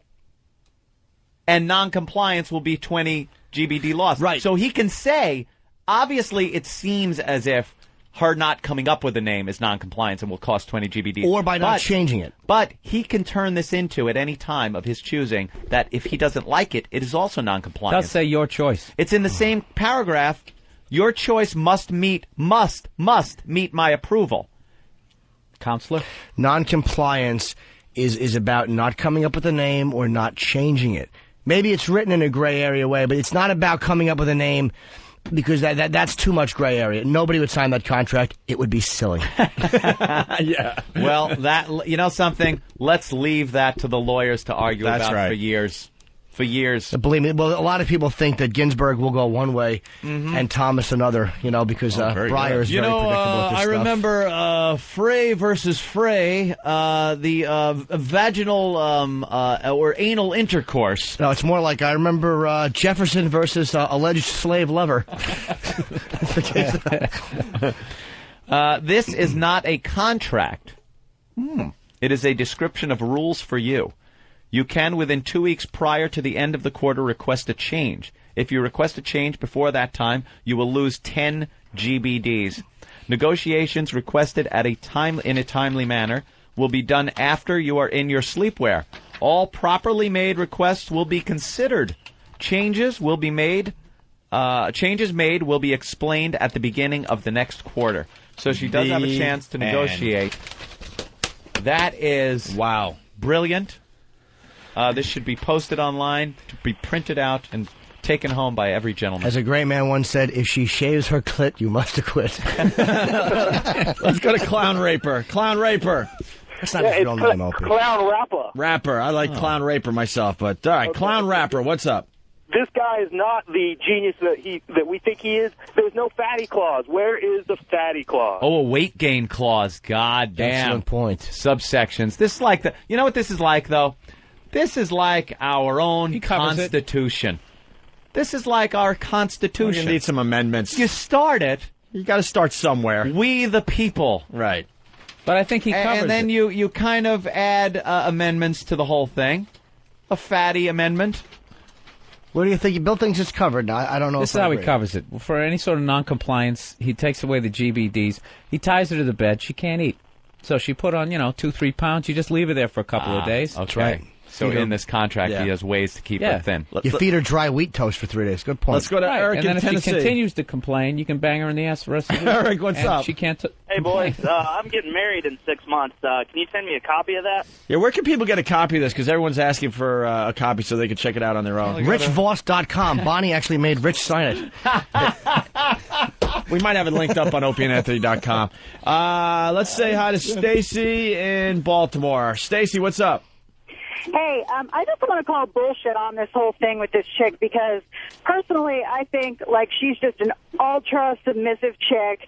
She got into this relationship with this guy who's apparently super dominant, and the two of them did this together because they're both really kinky and into it. And now, the relationship's gone sour, and she's like, oh my God, he treated me so badly. I just believe it's bullshit.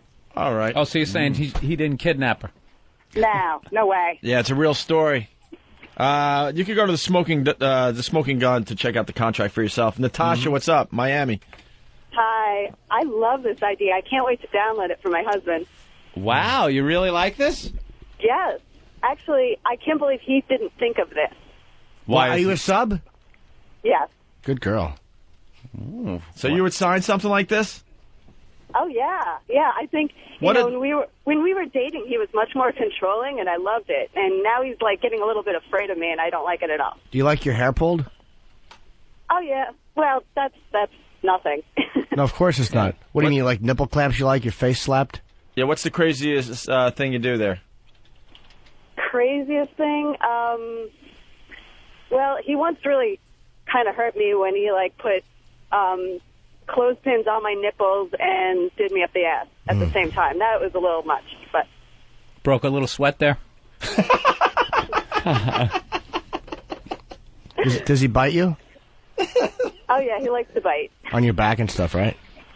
Oh, yeah, everywhere. How about being choked? No, I'm not really into that too much. Oh, no decent girl. We tried that, actually. Jimmy's going into a trance. No, I just want anyone else notice that? His desk is How about lifting choking? up over here. No, I have to pee. I couldn't get a rod right now if I had to. How about a suffocation with a pillow? I'm not into that either. What about locking you in a trunk for 2 hours? How about if I fuck you in the mouth and pinch your nose? That's hardcore. All right. Natasha, thank you. Bye, you're a good girl. Yes. Let's say hi to Turtle from Whackbag. Turtle.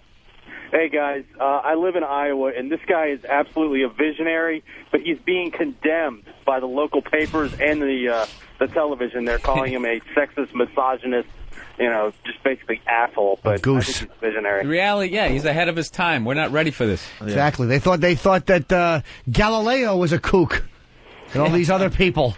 Turns out they weren't. Let's go to Jerry in Pennsylvania. Jerry. Hey, I just wanted to comment on that, man. It sounds like a work contract to work for Howard Stern. That's pretty good, actually. Thank you.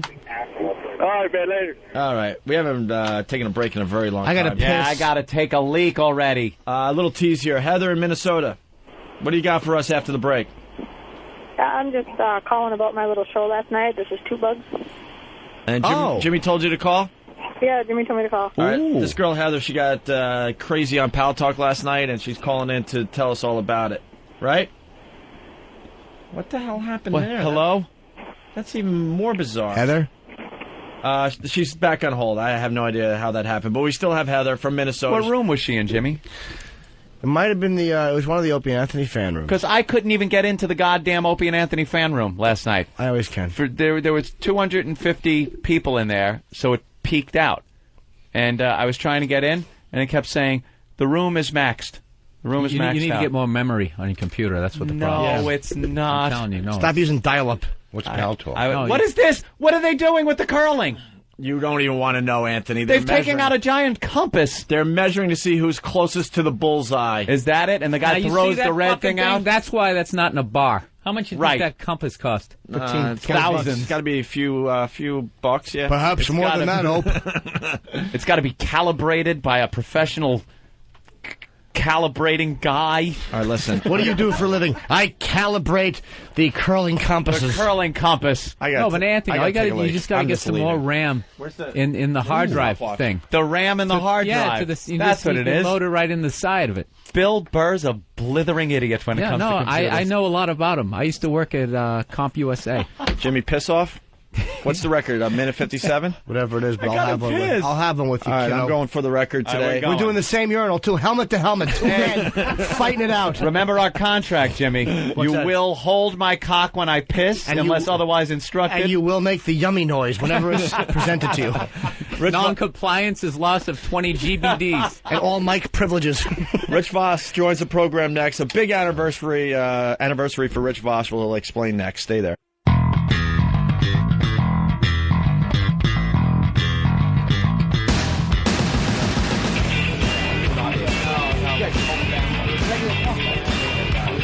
It's Whip 'em Out Wednesday on the Opie and Anthony program today. Want to know more about WOW? Go to opieandanthony.com. We got to say hi to Rich Voss. Hey, what's happening? He has joined the program. You know, Bonnie and I have a contract, too. I won't drool on her, and she won't fuck people that say she's funny. That's where she draws the line. That wasn't bad. To open up, to open up with. As an opener? As an opener? No, it gave you somewhere to go. Yeah, it did? You can build. You can build. Can I tell you a quick story real quick? Oh, God, yes. No, it's not even a... I said, oh, God, yes. I take a little abuse on Whackbag, this and that, but this time I really deserve this. I was doing an audition yesterday with Wee Man from Jackass.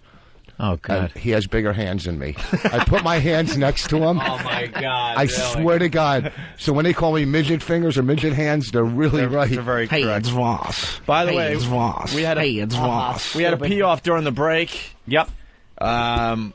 The old record was a minute 57 by good old Jimmy Norton.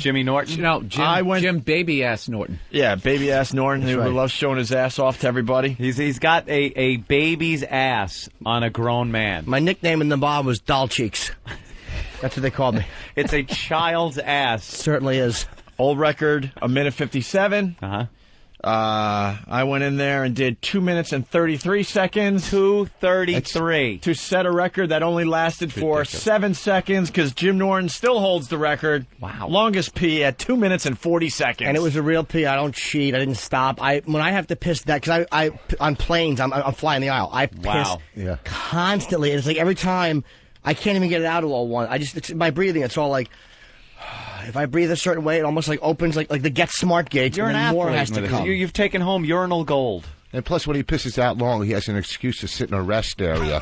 Oh, no, I'm peeing. I'm peeing. Believe me, it's only part of my strategy. When I kept looking over at you, going, psst. It's just, yeah. He comes in with a little squirt gun in the rest area. It's just harder to take a leak when those lips are looking through that round circle. Psst, buddy. Ugh. Hey, Al Lewis, hold on. I'm really using it this time. Do you ever go to the pee, when you go to the pee booth, you remember the guy, do you ever get notes thrown over at you? Like the little notes that come over these guys. Dude, years ago I got that. I haven't gotten that. I haven't gone to peep shows anymore, but years ago. I was guys that throw notes over the top. Dude, I was J-Lo in a thong in fucking peep shows. You've never seen a more delicious sight than me in a Jersey peep booth. They were all over me. We went to a place in Philly or something. I got kicked out. Were you with us, or was it Florentine that I got kicked out of the peep booth because I was trying to talk him down in money? And oh, Christ. Trying to Jew him down, Rich. Just say it. Could you just pay the price for once? How do you get thrown out of a... Yeah. Peep booth? Hey, we got to get to Heather. By the way, we were talking about Pal Talk, and Voss goes, what's Pal Talk? What's Pal Talk? I got MySpace. Yeah, I'm on MySpace. MySpace, it's great to have, but it's, Sure. You got to step up now to Pal Talk. MySpace, Jim Norton. Yeah, but MySpace, Anthony Cumia. Yeah, right, you spell that. Jim Norton. Who's leading in that, by the way? C-U-M-I-N. Who has more friends? Well, Jimmy still has more friends. Why? I'm right behind you guys, though. I've sent out money, and they knew I would send out money. Jimmy never sends out money. He's lying. Shut up. I send out $50 you don't send anything out. And a $3,000 gift certificate. I'm the independent candidate in this race. Yeah. How many friends you have? Me, I have close to 8,500. 8,500. That's a respectable number. That's cute. I went 15,000. Yeah, I got 13. About 13,000. When I was in your top 8, I was getting like 100 a day, friends. Yeah. All right, the second I dropped out of your top 8, it's like 45. I'll or hook whatever. you up. Huh? You can put me in your top 8? I won't though. How many do you have? I got like 55. Which isn't bad. 55 friends? 5,500. Oh. 5,500. 5,500. And we all that's pale to Dane. That's the big war though with like comics. Kevin Hart, he gets on MySpace and he goes, "Put me in your top 8, man." So I put him in my top 8, and he had me in his top 8. And that son of a bitch, I go back 3 days later, he buried me into the middle of his friends. So he was sucking off all my friends. So I said, "Fuck it," I buried him. He begged me. Dane Cook actually has Rhode Island. Yeah, he does. He's got like, how many does he have? 800? 894. Oh, at this point, he's probably over 94,000, probably over a million soon. John in Ohio. John? Yes. What's up? Well, I had a comment about your piss contest. Okay. All right. More accurately, I think you should go for volume. Because you figure pressure. Yeah, because I don't know what Jimmy was doing over there. I don't know if he was just dribbling for a while or what. Sometimes you do dribble. It's part of you dribble a little bit, then you piss hard. It's just the way it flows out. All right, next contest. Next contest, we line up the water bottles. We're going for pure volume. Volume and go for both. Time and volume. Professor Anthony ought to have a graduated cylinder. No, because I'll force it out. A graduated cylinder. Yeah, we're going with volume next contest. I'm completely for that. Well, all right. And as far as volume goes, I've done 33 to 34 ounces. I don't know what that means, sir. That's got to be a couple water bottles, I'm thinking. You think of what a 40 is like, you know? All right. Good idea, John. Sweet. It's all about the CD-ROM, you know? You just get one of those in there, dude. You're all nothing. Let's move to Heather in Minnesota. She's been waiting on hold for about, 45 minutes here. Heather, Minnesota. We're getting back to you. So you were on Pal Talk last night? Yeah. Yep. And? Yeah, I did a little show for everybody. You did a little show on Pal Talk? Yeah. Oh, yeah. Yeah. Well, I only saw a part of it. I didn't see the whole show. I saw part. I was doing a show for Jimmy. He's a funny-looking one. Yeah. All these guys were sending me instant messages, and they're saying, you got to go over and see this girl. Yeah. Pal Talk. Hey, we're going crazy over by the lake on Pal Talk. And the next thing you know, she's putting her pussy in a wood chipper. I went over to her room, and what's your name on Pal Talk, Toots? Tootbug. Tootbug. Tootbug. Not a window I would ever open, by the way. I would never open someone with that name. I'd think it was a guy. And what room were you in? The main fan room, I think. Opie and Anthony fan? Yeah. And then, what kind of act were you doing? I did a little wow, and then showed my little landing strip, and then pulled out the pink dildo, and then my boyfriend joined me for the end. I didn't see the end. I saw her. She has a nice meaty one, by the way. She was using the dildo on herself, and I even heard some audio. You had the audio on at one point, didn't you? Yeah. It was really, really... Off and on, it wasn't working too good. Was she going, oh... You couldn't hear it, no, because you couldn't see her face.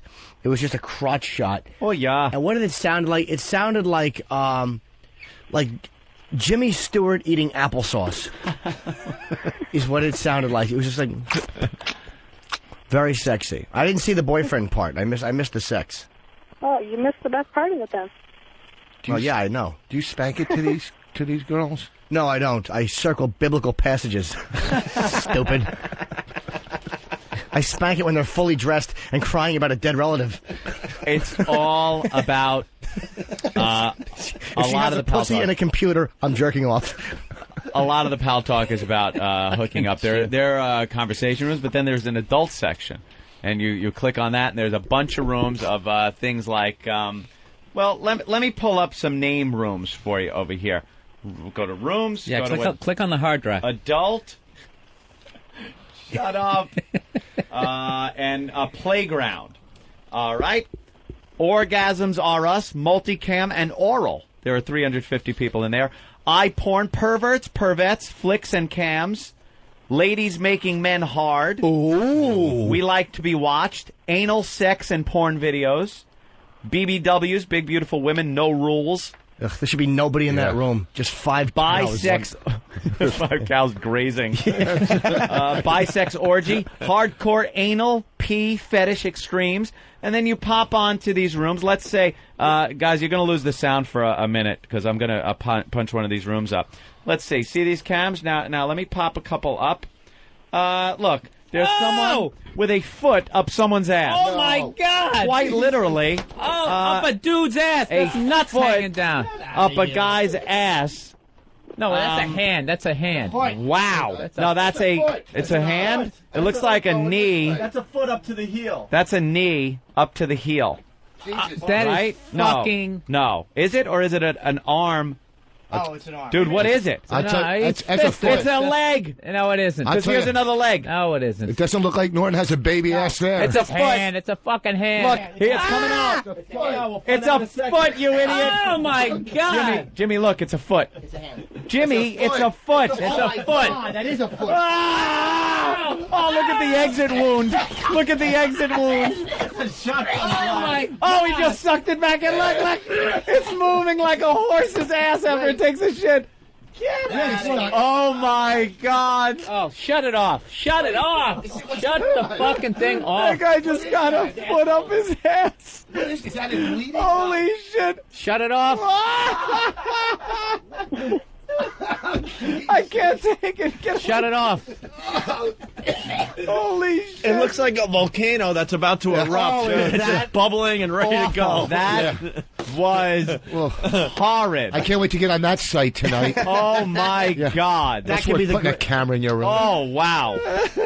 So run out there and get your cameras, everybody, because... That was horrid. Not only was it a foot in the ass, it was acrobatic. Like, he did it backwards, and, like, I mean, that was fucking... Yeah, there was a technique to it. Yeah. Was standing there with the back toward the ass, and then bent the leg at the knee and shoved the foot up the ass from beneath. What's next? A horse? I know, I was going to say. I'll look for that room. There's probably You know what's great about these webcams? They were invented so maybe you could have a little conference call with your office worker. That's how it's presented when it's first thought up. Hey, they go, you know we got this great idea for business. You know, how many times You're in have we... L.A. and I'm in New York. We don't have to fly anymore. You can hold up that pie chart. Right. Bob, how many times have we flown to Tokyo to take a meeting? Right. Now we can get on something, video conferencing. From my computer, I can look at our contract with Wang over there, and then like 10 minutes after that, if a chick's on the other end, I could jerk off to this. Right.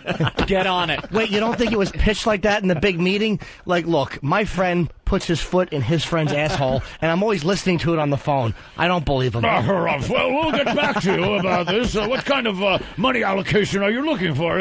Even better. There's a lot of married couples that are listening to this program right now, and I would maybe it works both ways. One of the people in the marriage there had to like talk the other, you know, their significant other into the pal talk thing. Going, look, no, I need the webcam because you know I want to keep an eye on the shop. Right, you put it in the shop. I want to know some of the real reasons you use to get the webcam in your house. Legitimate reasons. Because you know damn well, you know, guys are like, oh, fuck. Well, when she goes to bed, I can check out other girls. I want to know how you But guys how am I are going to get the webcam installed without her being on to me here? How are you guys just nonchalantly riffing now after you just fucking... Yeah. It doesn't even happen. I don't want to hear it. If I don't talk, my fucking heart, I will never go down. Opie's going to have a bowl of cereal in about 3 minutes. We've seen it all. Red ones with like little fucking like Frankenberry. You know what? Give me the Cocoa Puffs. I'm ready here. I would like to maintain a certain level of innocence. Jesus. I almost threw up when I saw that. That was really that funny. red, bloody ass. So, I have favorite spanking targets, like girls that you talk to in the rooms. I will just jack watching chicks. They have no idea that I'm fucking watching them and jacking. It's the greatest thing ever. There are other rooms though. There's a room called Help, which is empty. Help! I got a foot in my ass. Yeah, maybe that guy should have been in Help. And then you chat to the guy, help, I saw it. Friends, Love, and Romance. That, I guess, is where people are looking for the above. Friends, Love, and Romance. There's divorced, flirting, gay, international, just friends, 20s and 30s, 40s and 50s, seniors, teens. There's that you can get. Social issues and politics. People get in there. You're just playing Russian roulette there. Yeah. You go into that fucking room. Well, let's pop on teens. What's in there? Some fresh-faced FBI agent in a wig. There are 49. There are 49 people in the bored teens party room. Let's click and one's on a that. teenager. You're going to lose the. Let's say hi. Close one of your open groups before trying to enter another. Yeah, dangerous. Creep. Let's do that tomorrow. I have to close foot up the ass room in order to get in. Come on, Ant. That's also the Dr. Scholl's meeting room. In the morning. No, I'm not. What is that awful commercial? Are you gelling? That guy's ass was gelling. All right, I should find out. Let's go to John in Connecticut. John? Hey, guys, I went out and got Pal Talk because you were talking about it, and I have not once made it to an Opie and Anthony room because I can't get past all the naked chicks. I just spend my time sitting there waiting for these chicks to show their tits, and I have not once made it to the Opie and Anthony room. Dude, I have jacked to every chick in the O&A rooms when they have there's something like some of them will flash, like Lucci will flash or a couple of other girls will flash, and I'll jack. But I like to jack when they're just talking because there's just something really creepy about it. You'll never creepy. You'll never put your dick on there, like so people can know. Stupid. No. And you just sit, some of the chicks are just teasers, but you sit there for like hours waiting to see the girl can do something. They're teasers. Takes over your life. Look, he stopped going to the gym. Yeah. No, I've been going more so I can put the cam on my stomach and dick eventually. Oh, I'm sick and tired of flashing the TV. Wait, you don't want to blend in with the rest of them with their beer guts and fucking jerking their cocks? No. There are rooms where you go in and it's like ladies looking for men, and you go there. There's not one woman to be found. Every camera you click on is some fucking Arab animal sitting there jerking off. Yeah, that's. I know. It's hot. I love the guy. You ever see the guys who jerk off under the desk? It's like you have a camera angle. The guy puts it on the floor, and you just see his hand going back and forth. It's the creepiest he's at work. thing I did when I was in L.A. Fucking angle. Oh, no. You bet I did. Let's go to Wilson. I'm spanking it. Jim Norton. Let's check out Cleveland today. Wilson, what's up? Hey, what's going on, fellas? Hey. Just calling, I had to tell my wife. I'm like, me and my buddies, we play this video game online, so we got to cheat, and that's how we use the camera. Yeah, sure. Oh, there you go. And I thought it was because of you guys. Creep. Do you know who I jacked to yesterday? And I'll give it up because she doesn't care. Kara? She called in one day and did some dirty shit. I don't think she's on right now, but she did some dirty shit. I fucking jacked watching her yesterday. Really? Yeah, she's lovely. Kaya? You look at her on the camera and just start jacking? Like an animal. Happy Typing Girl won't flash, but we're trying to get her to show her breasts. She's actually a nice girl. It bugs me. Working nice girl, yeah. Yeah. Let's go to Kaya, Kiana. What's your name, bro, from Whackbag? Hey, it's Kai from Whackbag. Hey, Kai, what's up? Hey, dudes, Pal Talk damn near destroyed my marriage about 2.5 years ago. Yeah. Explain, please. Is that a semicolon or a period? It's a semicolon, okay. Jimmy. No, I was on all the time, 8-9 hours a day, meeting women all left and right. I used to drive over the road and I'd meet up with them. Just to say hi. Well, if you're meeting up with them, it's not over Pal Talk. It's over meeting up with girls. I love that. Yeah. The telephone almost ruined my marriage. I called up this chick, hooked up with her, and fucked her in a hotel room. That fucking telephone. Let me tell you. Let me tell you about the time a dime almost got me put in jail for murder. Let's say hi to Mark in Michigan. Mark? Hey, I just wanted to tell you guys, Yahoo used to have that same thing about 6-8 months ago, and they don't have it anymore. They had all these fucked up rooms where they had guys self-sucking each other and all this other shit, and they had all kinds of freaky-ass shit like that. Yeah. And how did you enjoy it? Can they tell? I didn't watch. I mean, I watched a little bit of the self-suck shit, but that was about it. I was clicking on. They had, white girls crave black cock and all this other shit on there. Self-suck? Yeah. Self-suck? Can they tell what room you're in? Wait, let me translate. Voss wants to know if he sneaks into a gay room, will anybody be able to catch it? Just punching out, guys. He's going to be, you won't find him under R. Voss. You'll find him under Funny Dope in, What the hell's that? Oh, I just punched up a MySpace thing from a girl that I think Jimmy jacked off to. Is that her? Carrie, yeah. You can tell she doesn't give. Oh, she's because everyone on MySpace has to have fucking music. Could you enough with the music, all right? Enough with the soundtrack to your life. Are there any more pictures there or no? I want to see more pictures. No, I can't take the music. But on MySpace. the music goes off when you hit more pictures, you little doll. Shut up. Oh. How long is this? I like the hacky bio that the chicks have on there. I'm into real people. If you're not real, then just fucking move on, because I don't have time for that shit, man. We've talked about the fuck up. I have time. We've talked about things like the music and the bio and the pictures, the angle.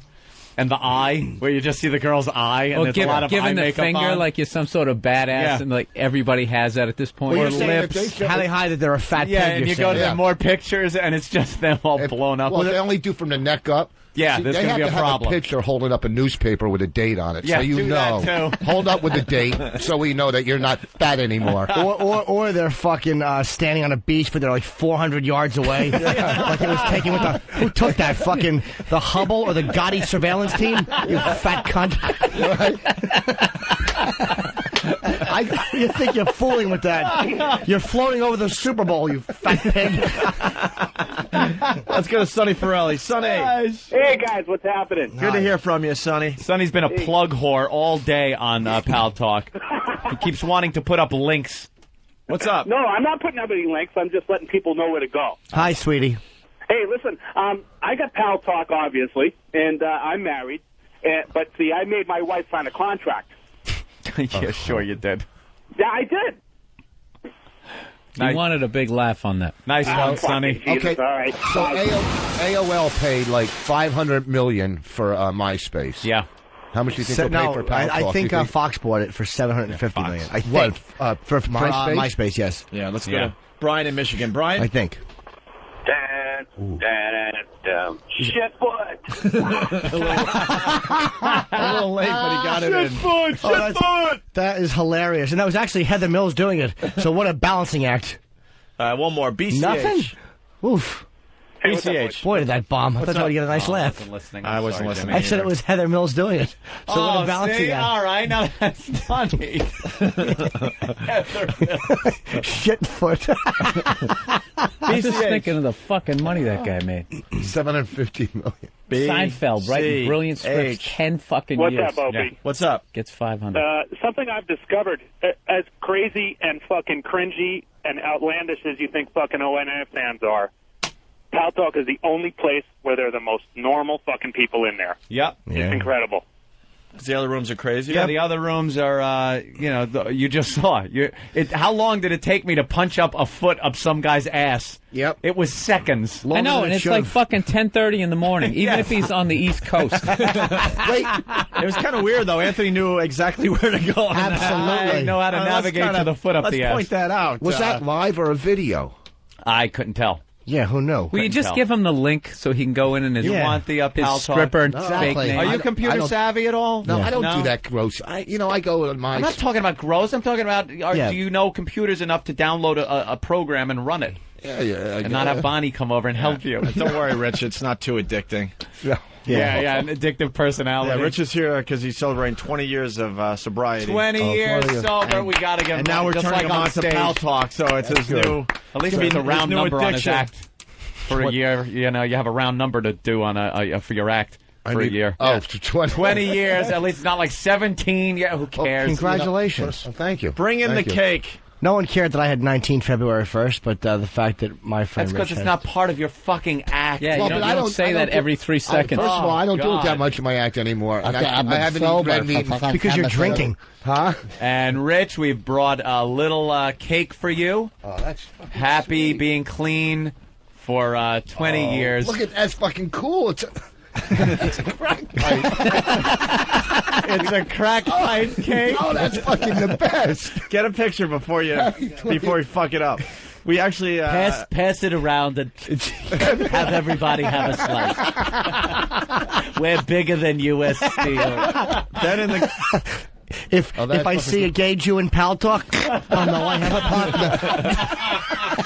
Let's see the... You don't come to Pal Talk and talk to Voss that way. Mike, you don't come to Las Vegas and stick your foot in the asshole of a man like Mo Green like that. Oh, that's cool. Ben and the guys got to get credit. They came up with this. Good job, man. It's an a actual crack pipe cake. What did the baker there, whatever the fucking guy is, Enzo. Baker, what did for your father, for your crackhead comedian friend. Big crack pipe for your father. For your.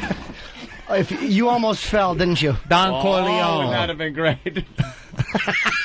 If he fell and broke his wrist and fucking went face first into the Hold cake. up and get a picture for the website because that's too good. Get a picture, E-Rock. Get a nice picture. We can't cut this. We got to save this. Oh, yeah. For what? It's food. You're going to lacquer it? Yeah, what are you going to do with it? We're cutting it in 3 seconds, you goose egg. I'm starving. Frame it so you can smash it. What is I'm it? putting it next to my bush thing. What I'm type hungry. of cake is it? You can literally hear him spitting on Chocolate the cake? It's a real I cake. know. You can't Could save you not talk over the cake? Yeah, if get people the are gonna eat fucking it? cake away from the We need a slobbering fucking salad sack. bar. No. Sneeze Rich, guard. Do you know how to take a picture? No, he doesn't. He's trying to set up a nice picture. No one's for ever you. asked him. Yeah. All right, now. Just smile. E-Rock, not of the box. We No. want to get the cake. You're spitting on it. Pass it around. Happy 20th, Pass it around. faggot. Hey, can we get some plates and some knives in here? You fucking lumps? Here's how we'll do it, though. Just cut the end here so we can keep the bowl, right? You're not keeping the ball. We're eating it. It's a cake. It's a cake. It isn't a real crack I had a pipe. tranny cake. He really thinks that it's like something you could save. It's a real cake. Hold on, I don't see This would be anything. hilarious Cool. if this actually ruined his sobriety. Just singing this fucking thing and Just eating saying it. it. He's so close to the edge for so 20 good. years. Yeah. And he goes out tonight and just, one rock. What's the matter? You couldn't find a cake with like a booth hole and a mouth on the other end? And we'll give you that cake after your arrest. Save it. See, this makes it all worthwhile. All those 20 years.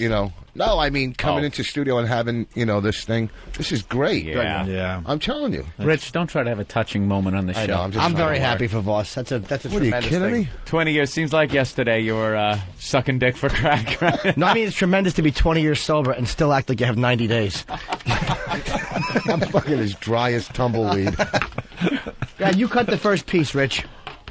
Mm-hmm. We're having cake. There he goes. We're celebrating our friend's 20 years sober. 20 years without With a crack pipe cake. Is that 20 years with everything? Booze, drugs, everything. Not gambling's only about 2 Opie, years. once 2 again, years? saw your skills. Yeah. How you somehow spun out of foot up the ass to his sobriety. Yeah. Oh, look at that. Oh, I get the end piece. Yay! There you go. Thank you. Fatso likes more frosting. That's wonderful. Ooh. Oh, this is fucking nice. Good cake. It's laced with hash. No. Yeah, wouldn't that be good? You can't do that. Lace the fucking cake. No. Dope. Now that would be a joke. Opie, 20 what are you years doing? sober. That's not how you get the cake. What did he do? He smashed. Oh, Opie, just punch the cake. Eat it off your hand now. That's what the foot looked like when it came out of that guy's ass. I know. Nice. Oh, this is I'll good. get a slice of this. Well, that was the intern's portion that just got punched. Jesus, he smashed out like it was Paul Bond's face. Do you have any paper towels? Congratulations, Thank you. Rich. This is good shit, man. It's good cake. I may have 2 pieces. You guys should eat closer to the mics. Well, we can take a break as we cut up the cake. I thought you were eating healthy, Billy. I know. Billy's outside in the morning. He's having tuna with lemon on it. Well, Billy's working out and I'm working out. We can have a piece of cake. Am I right or wrong, B? Hey, anything in moderation. That's right. Why don't we take a break? We'll Double continue B. with That's my Rich nickname. Voss and his cake. I Rich, guess. you got your 60th birthday coming up, right?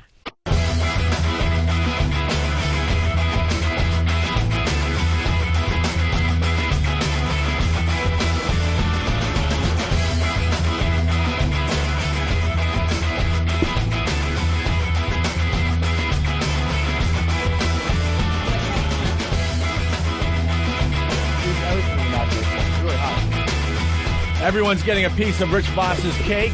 I had 2 pieces, Opie. Jimmy. Save a piece. Moderation. I want to bring a piece of that down to the Helium Comedy Club in Philly this week. I'm going to bring a piece down. Nice. Who's that? Very nice plug. I am. Rich Joe. Voss at Helium Comedy Club in Philly. Yeah. Brand Are new you club gonna be in down there in Philly Philly. this I'm going to be in Albany with me where am at I the going? Comedy Works at Albany. Wait. You're going to be at Helium Yeah. in Philly, Rich Voss? No, I'm Yeah. not going to You know be what there. the best thing about Hold on. that Helium Comedy Club is? It's right down the street from Bananas in Hasbrook Heights. Yeah, I'm going to be. no bananas. We have no bananas today. It's the This song. weekend. I'd rather walk on to the sound of that guy's foot being pulled out of the asshole. You know there was a sound. All right, listen. Let's get the plugs in. Bill Burr, where are you going to be? I'll be Bananas, Hasbrook Heights. Very good. Yes. This Friday, We have Saturday. no bananas. Oh, jeez. We have no bananas today. Jimmy's going to be in Albany. Not important. I'm not here to plug. I'm here to have fun and entertain people. That means you sold out. Congratulations. No, I don't know if I did or not. Artistically, yes. Fucking the Comedy Works in Albany. Jimmy. And Rich Voss at Helium Comedy Club in Philly. So we're surrounding the tri-state area. So that bald-headed guy that sells T-shirts doesn't know where to drive to. The one who drove 4 hours to see you on a gig you canceled. Did he? Yeah, he drove 4 hours, and he All right, listen. SUNY Delhi? Yeah. Oh, hey, I couldn't help it. I was shooting Lucky Louie. What am I going to do? Not shoot? Am I right or wrong, Double B? You're right. You're right.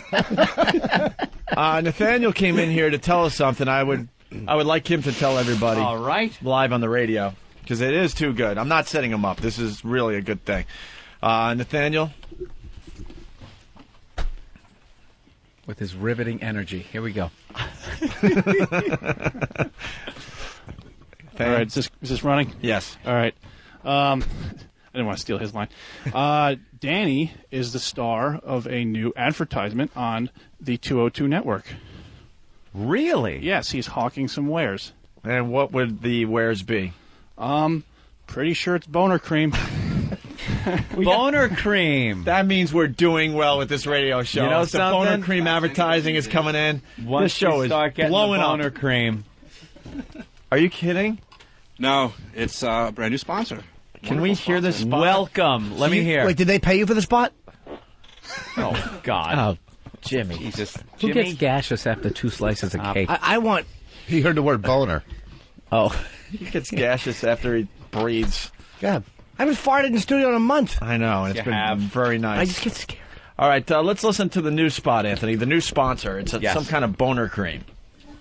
Can your wife or girlfriend count on you to perform in the bedroom? Let's face it, you're not getting any younger, but that doesn't mean you shouldn't be having satisfying, pleasurable, intimate relations. And now with Maxiderm, you can. Maxiderm is not a pill and doesn't require a prescription. It's a cream that you or your partner can apply directly to the source of the problem. You or Derek. You'll feel the blood fill, creating a strong, vigorous reaction. Ooh. And Maxiderm's deeply penetrating formula will bring satisfaction to you and your partner. So what are you waiting for? If you call right now, we'll tell you how to get a month's supply absolutely free. So call and feel the difference.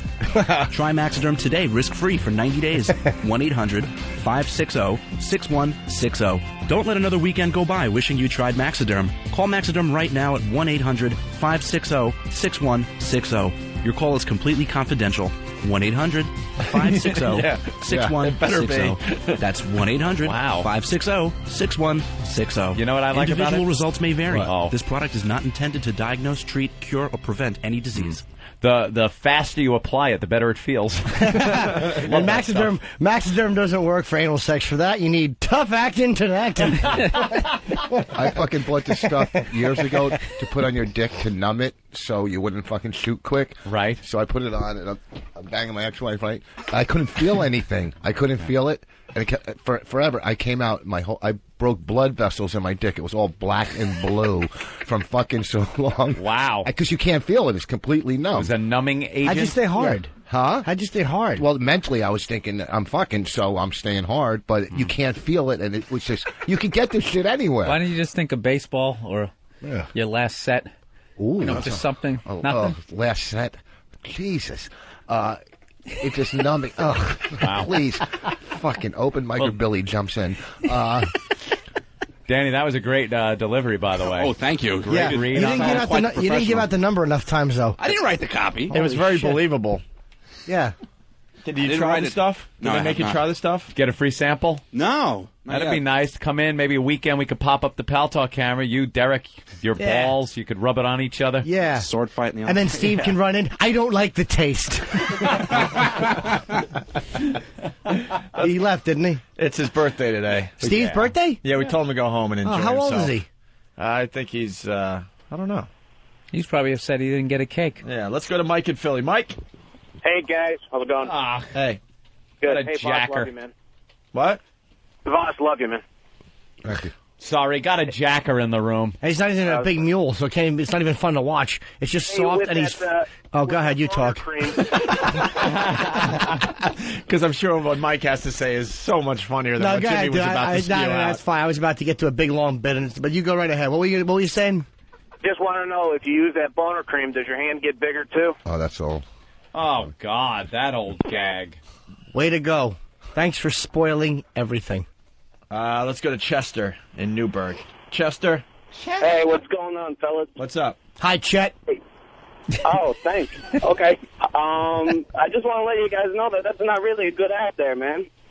Because, like, a month's supply for some guys could actually last a lifetime. Ooh. Hey, come on. But seriously, folks. Try the veal. I'll be here all weekend. Now, that wasn't that bad. What are you trying to say that some guys, like, just come quick? No, if you got to apply that shit every time you have sex, some guys might last a lifetime with just one bottle of it. Why? Because you're saying because a lot of guys are married, right? No, he's saying sometimes you get... Wait, what were you saying? You have to apply that stuff every time you have sex.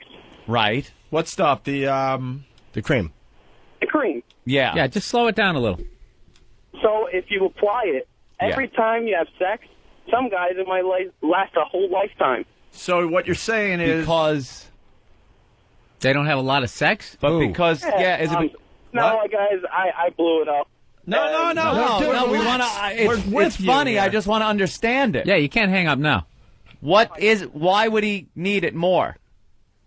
Because, oh, God. The wording wasn't clear, dude. That's all it is. I know the joke is decent. The wording wasn't clear. Just be clear. Why would he need it more or less? He doesn't have sex a lot? You're starting to make me forget my own joke. No. All right, calm down and start over. Just start over. Start over. Okay. Hey, guys, how's it going? What's up, Mike? All right. Okay. Chester, whatever your name is. You know that Maxiderm stuff? Yeah. Yes.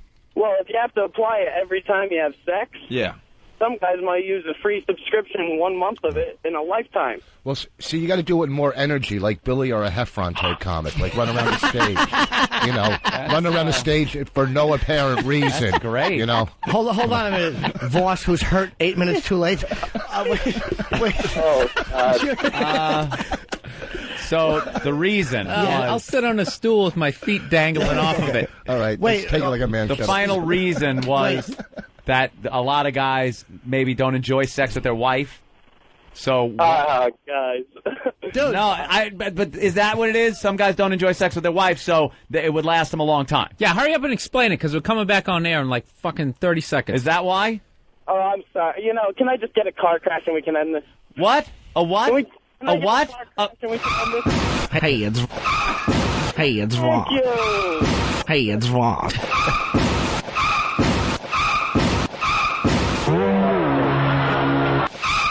Oh my God! You did not know when to quit. Holy shit! You should have hung up hours ago. What a tool! What a complete idiot! I'm gonna break out one of the rare ones for him. All right. Wow! What a dolt! The last guy to get that was Joel Steinberg. Congratulations, Jeremy from Jersey. Good morning, shit dicks. Go ahead, Jeremy. Hey, maybe Danny's mom can let us know how that cream works out. Oh wow! Oh, Danny, you gonna take that? Yeah, nice. Danny's mom joke. Fred from Brooklyn. I don't get this one. He's been on hold for well over an hour. What up, Fred? Fred, it better be good. What's up, guys? Hey. The back page of the Post today. Yep. That's Ben's hug she's talking about, right? I fucked up. Oh, no, you know what? Good visual. She's got her fingers wide apart, like she said, I caught a fish this big. And you're saying she's describing Ben's cock.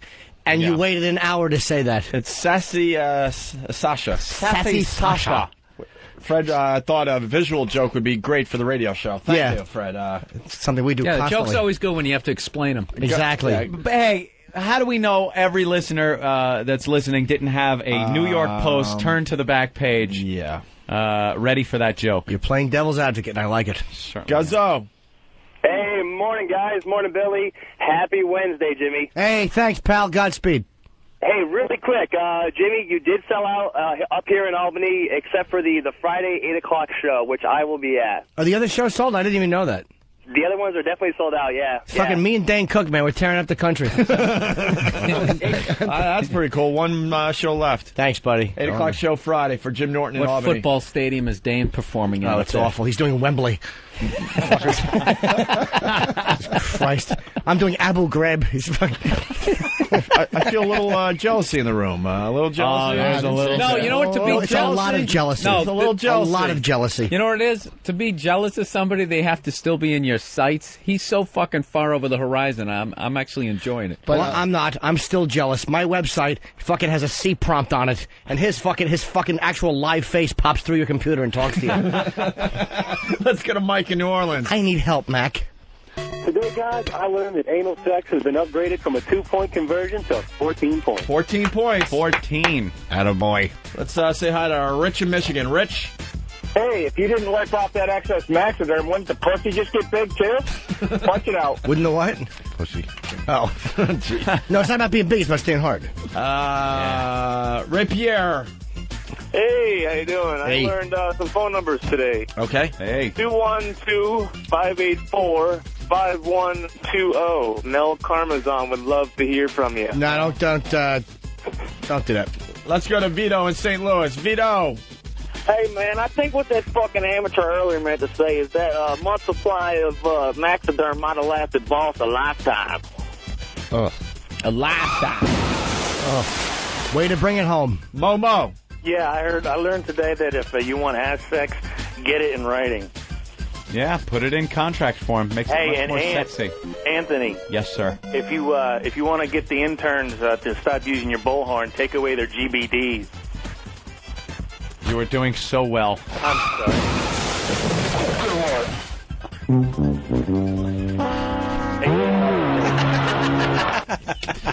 What is that a sound effect from? It's from the whammy from Press Your Luck. Remember? No whammy, big money, big money, big money. No whammy, no whammy. And stop! Stop on the whammy! Oh, no. That's the sound the doctor makes when it's stillborn. Is it a boy or a girl? You smack it. Boy or girl, boy or girl. Stop it! Stop! Oh. It's dead. Let's go to Dave. Jesus. What is wrong with you? Dave. What's up, guys? What's up, Dave? Here's what I learned. I learned a new way to cure athlete's foot. All right. Shut up, Bernard. Jesus. That's how we end today, unfortunately. It's like Chip.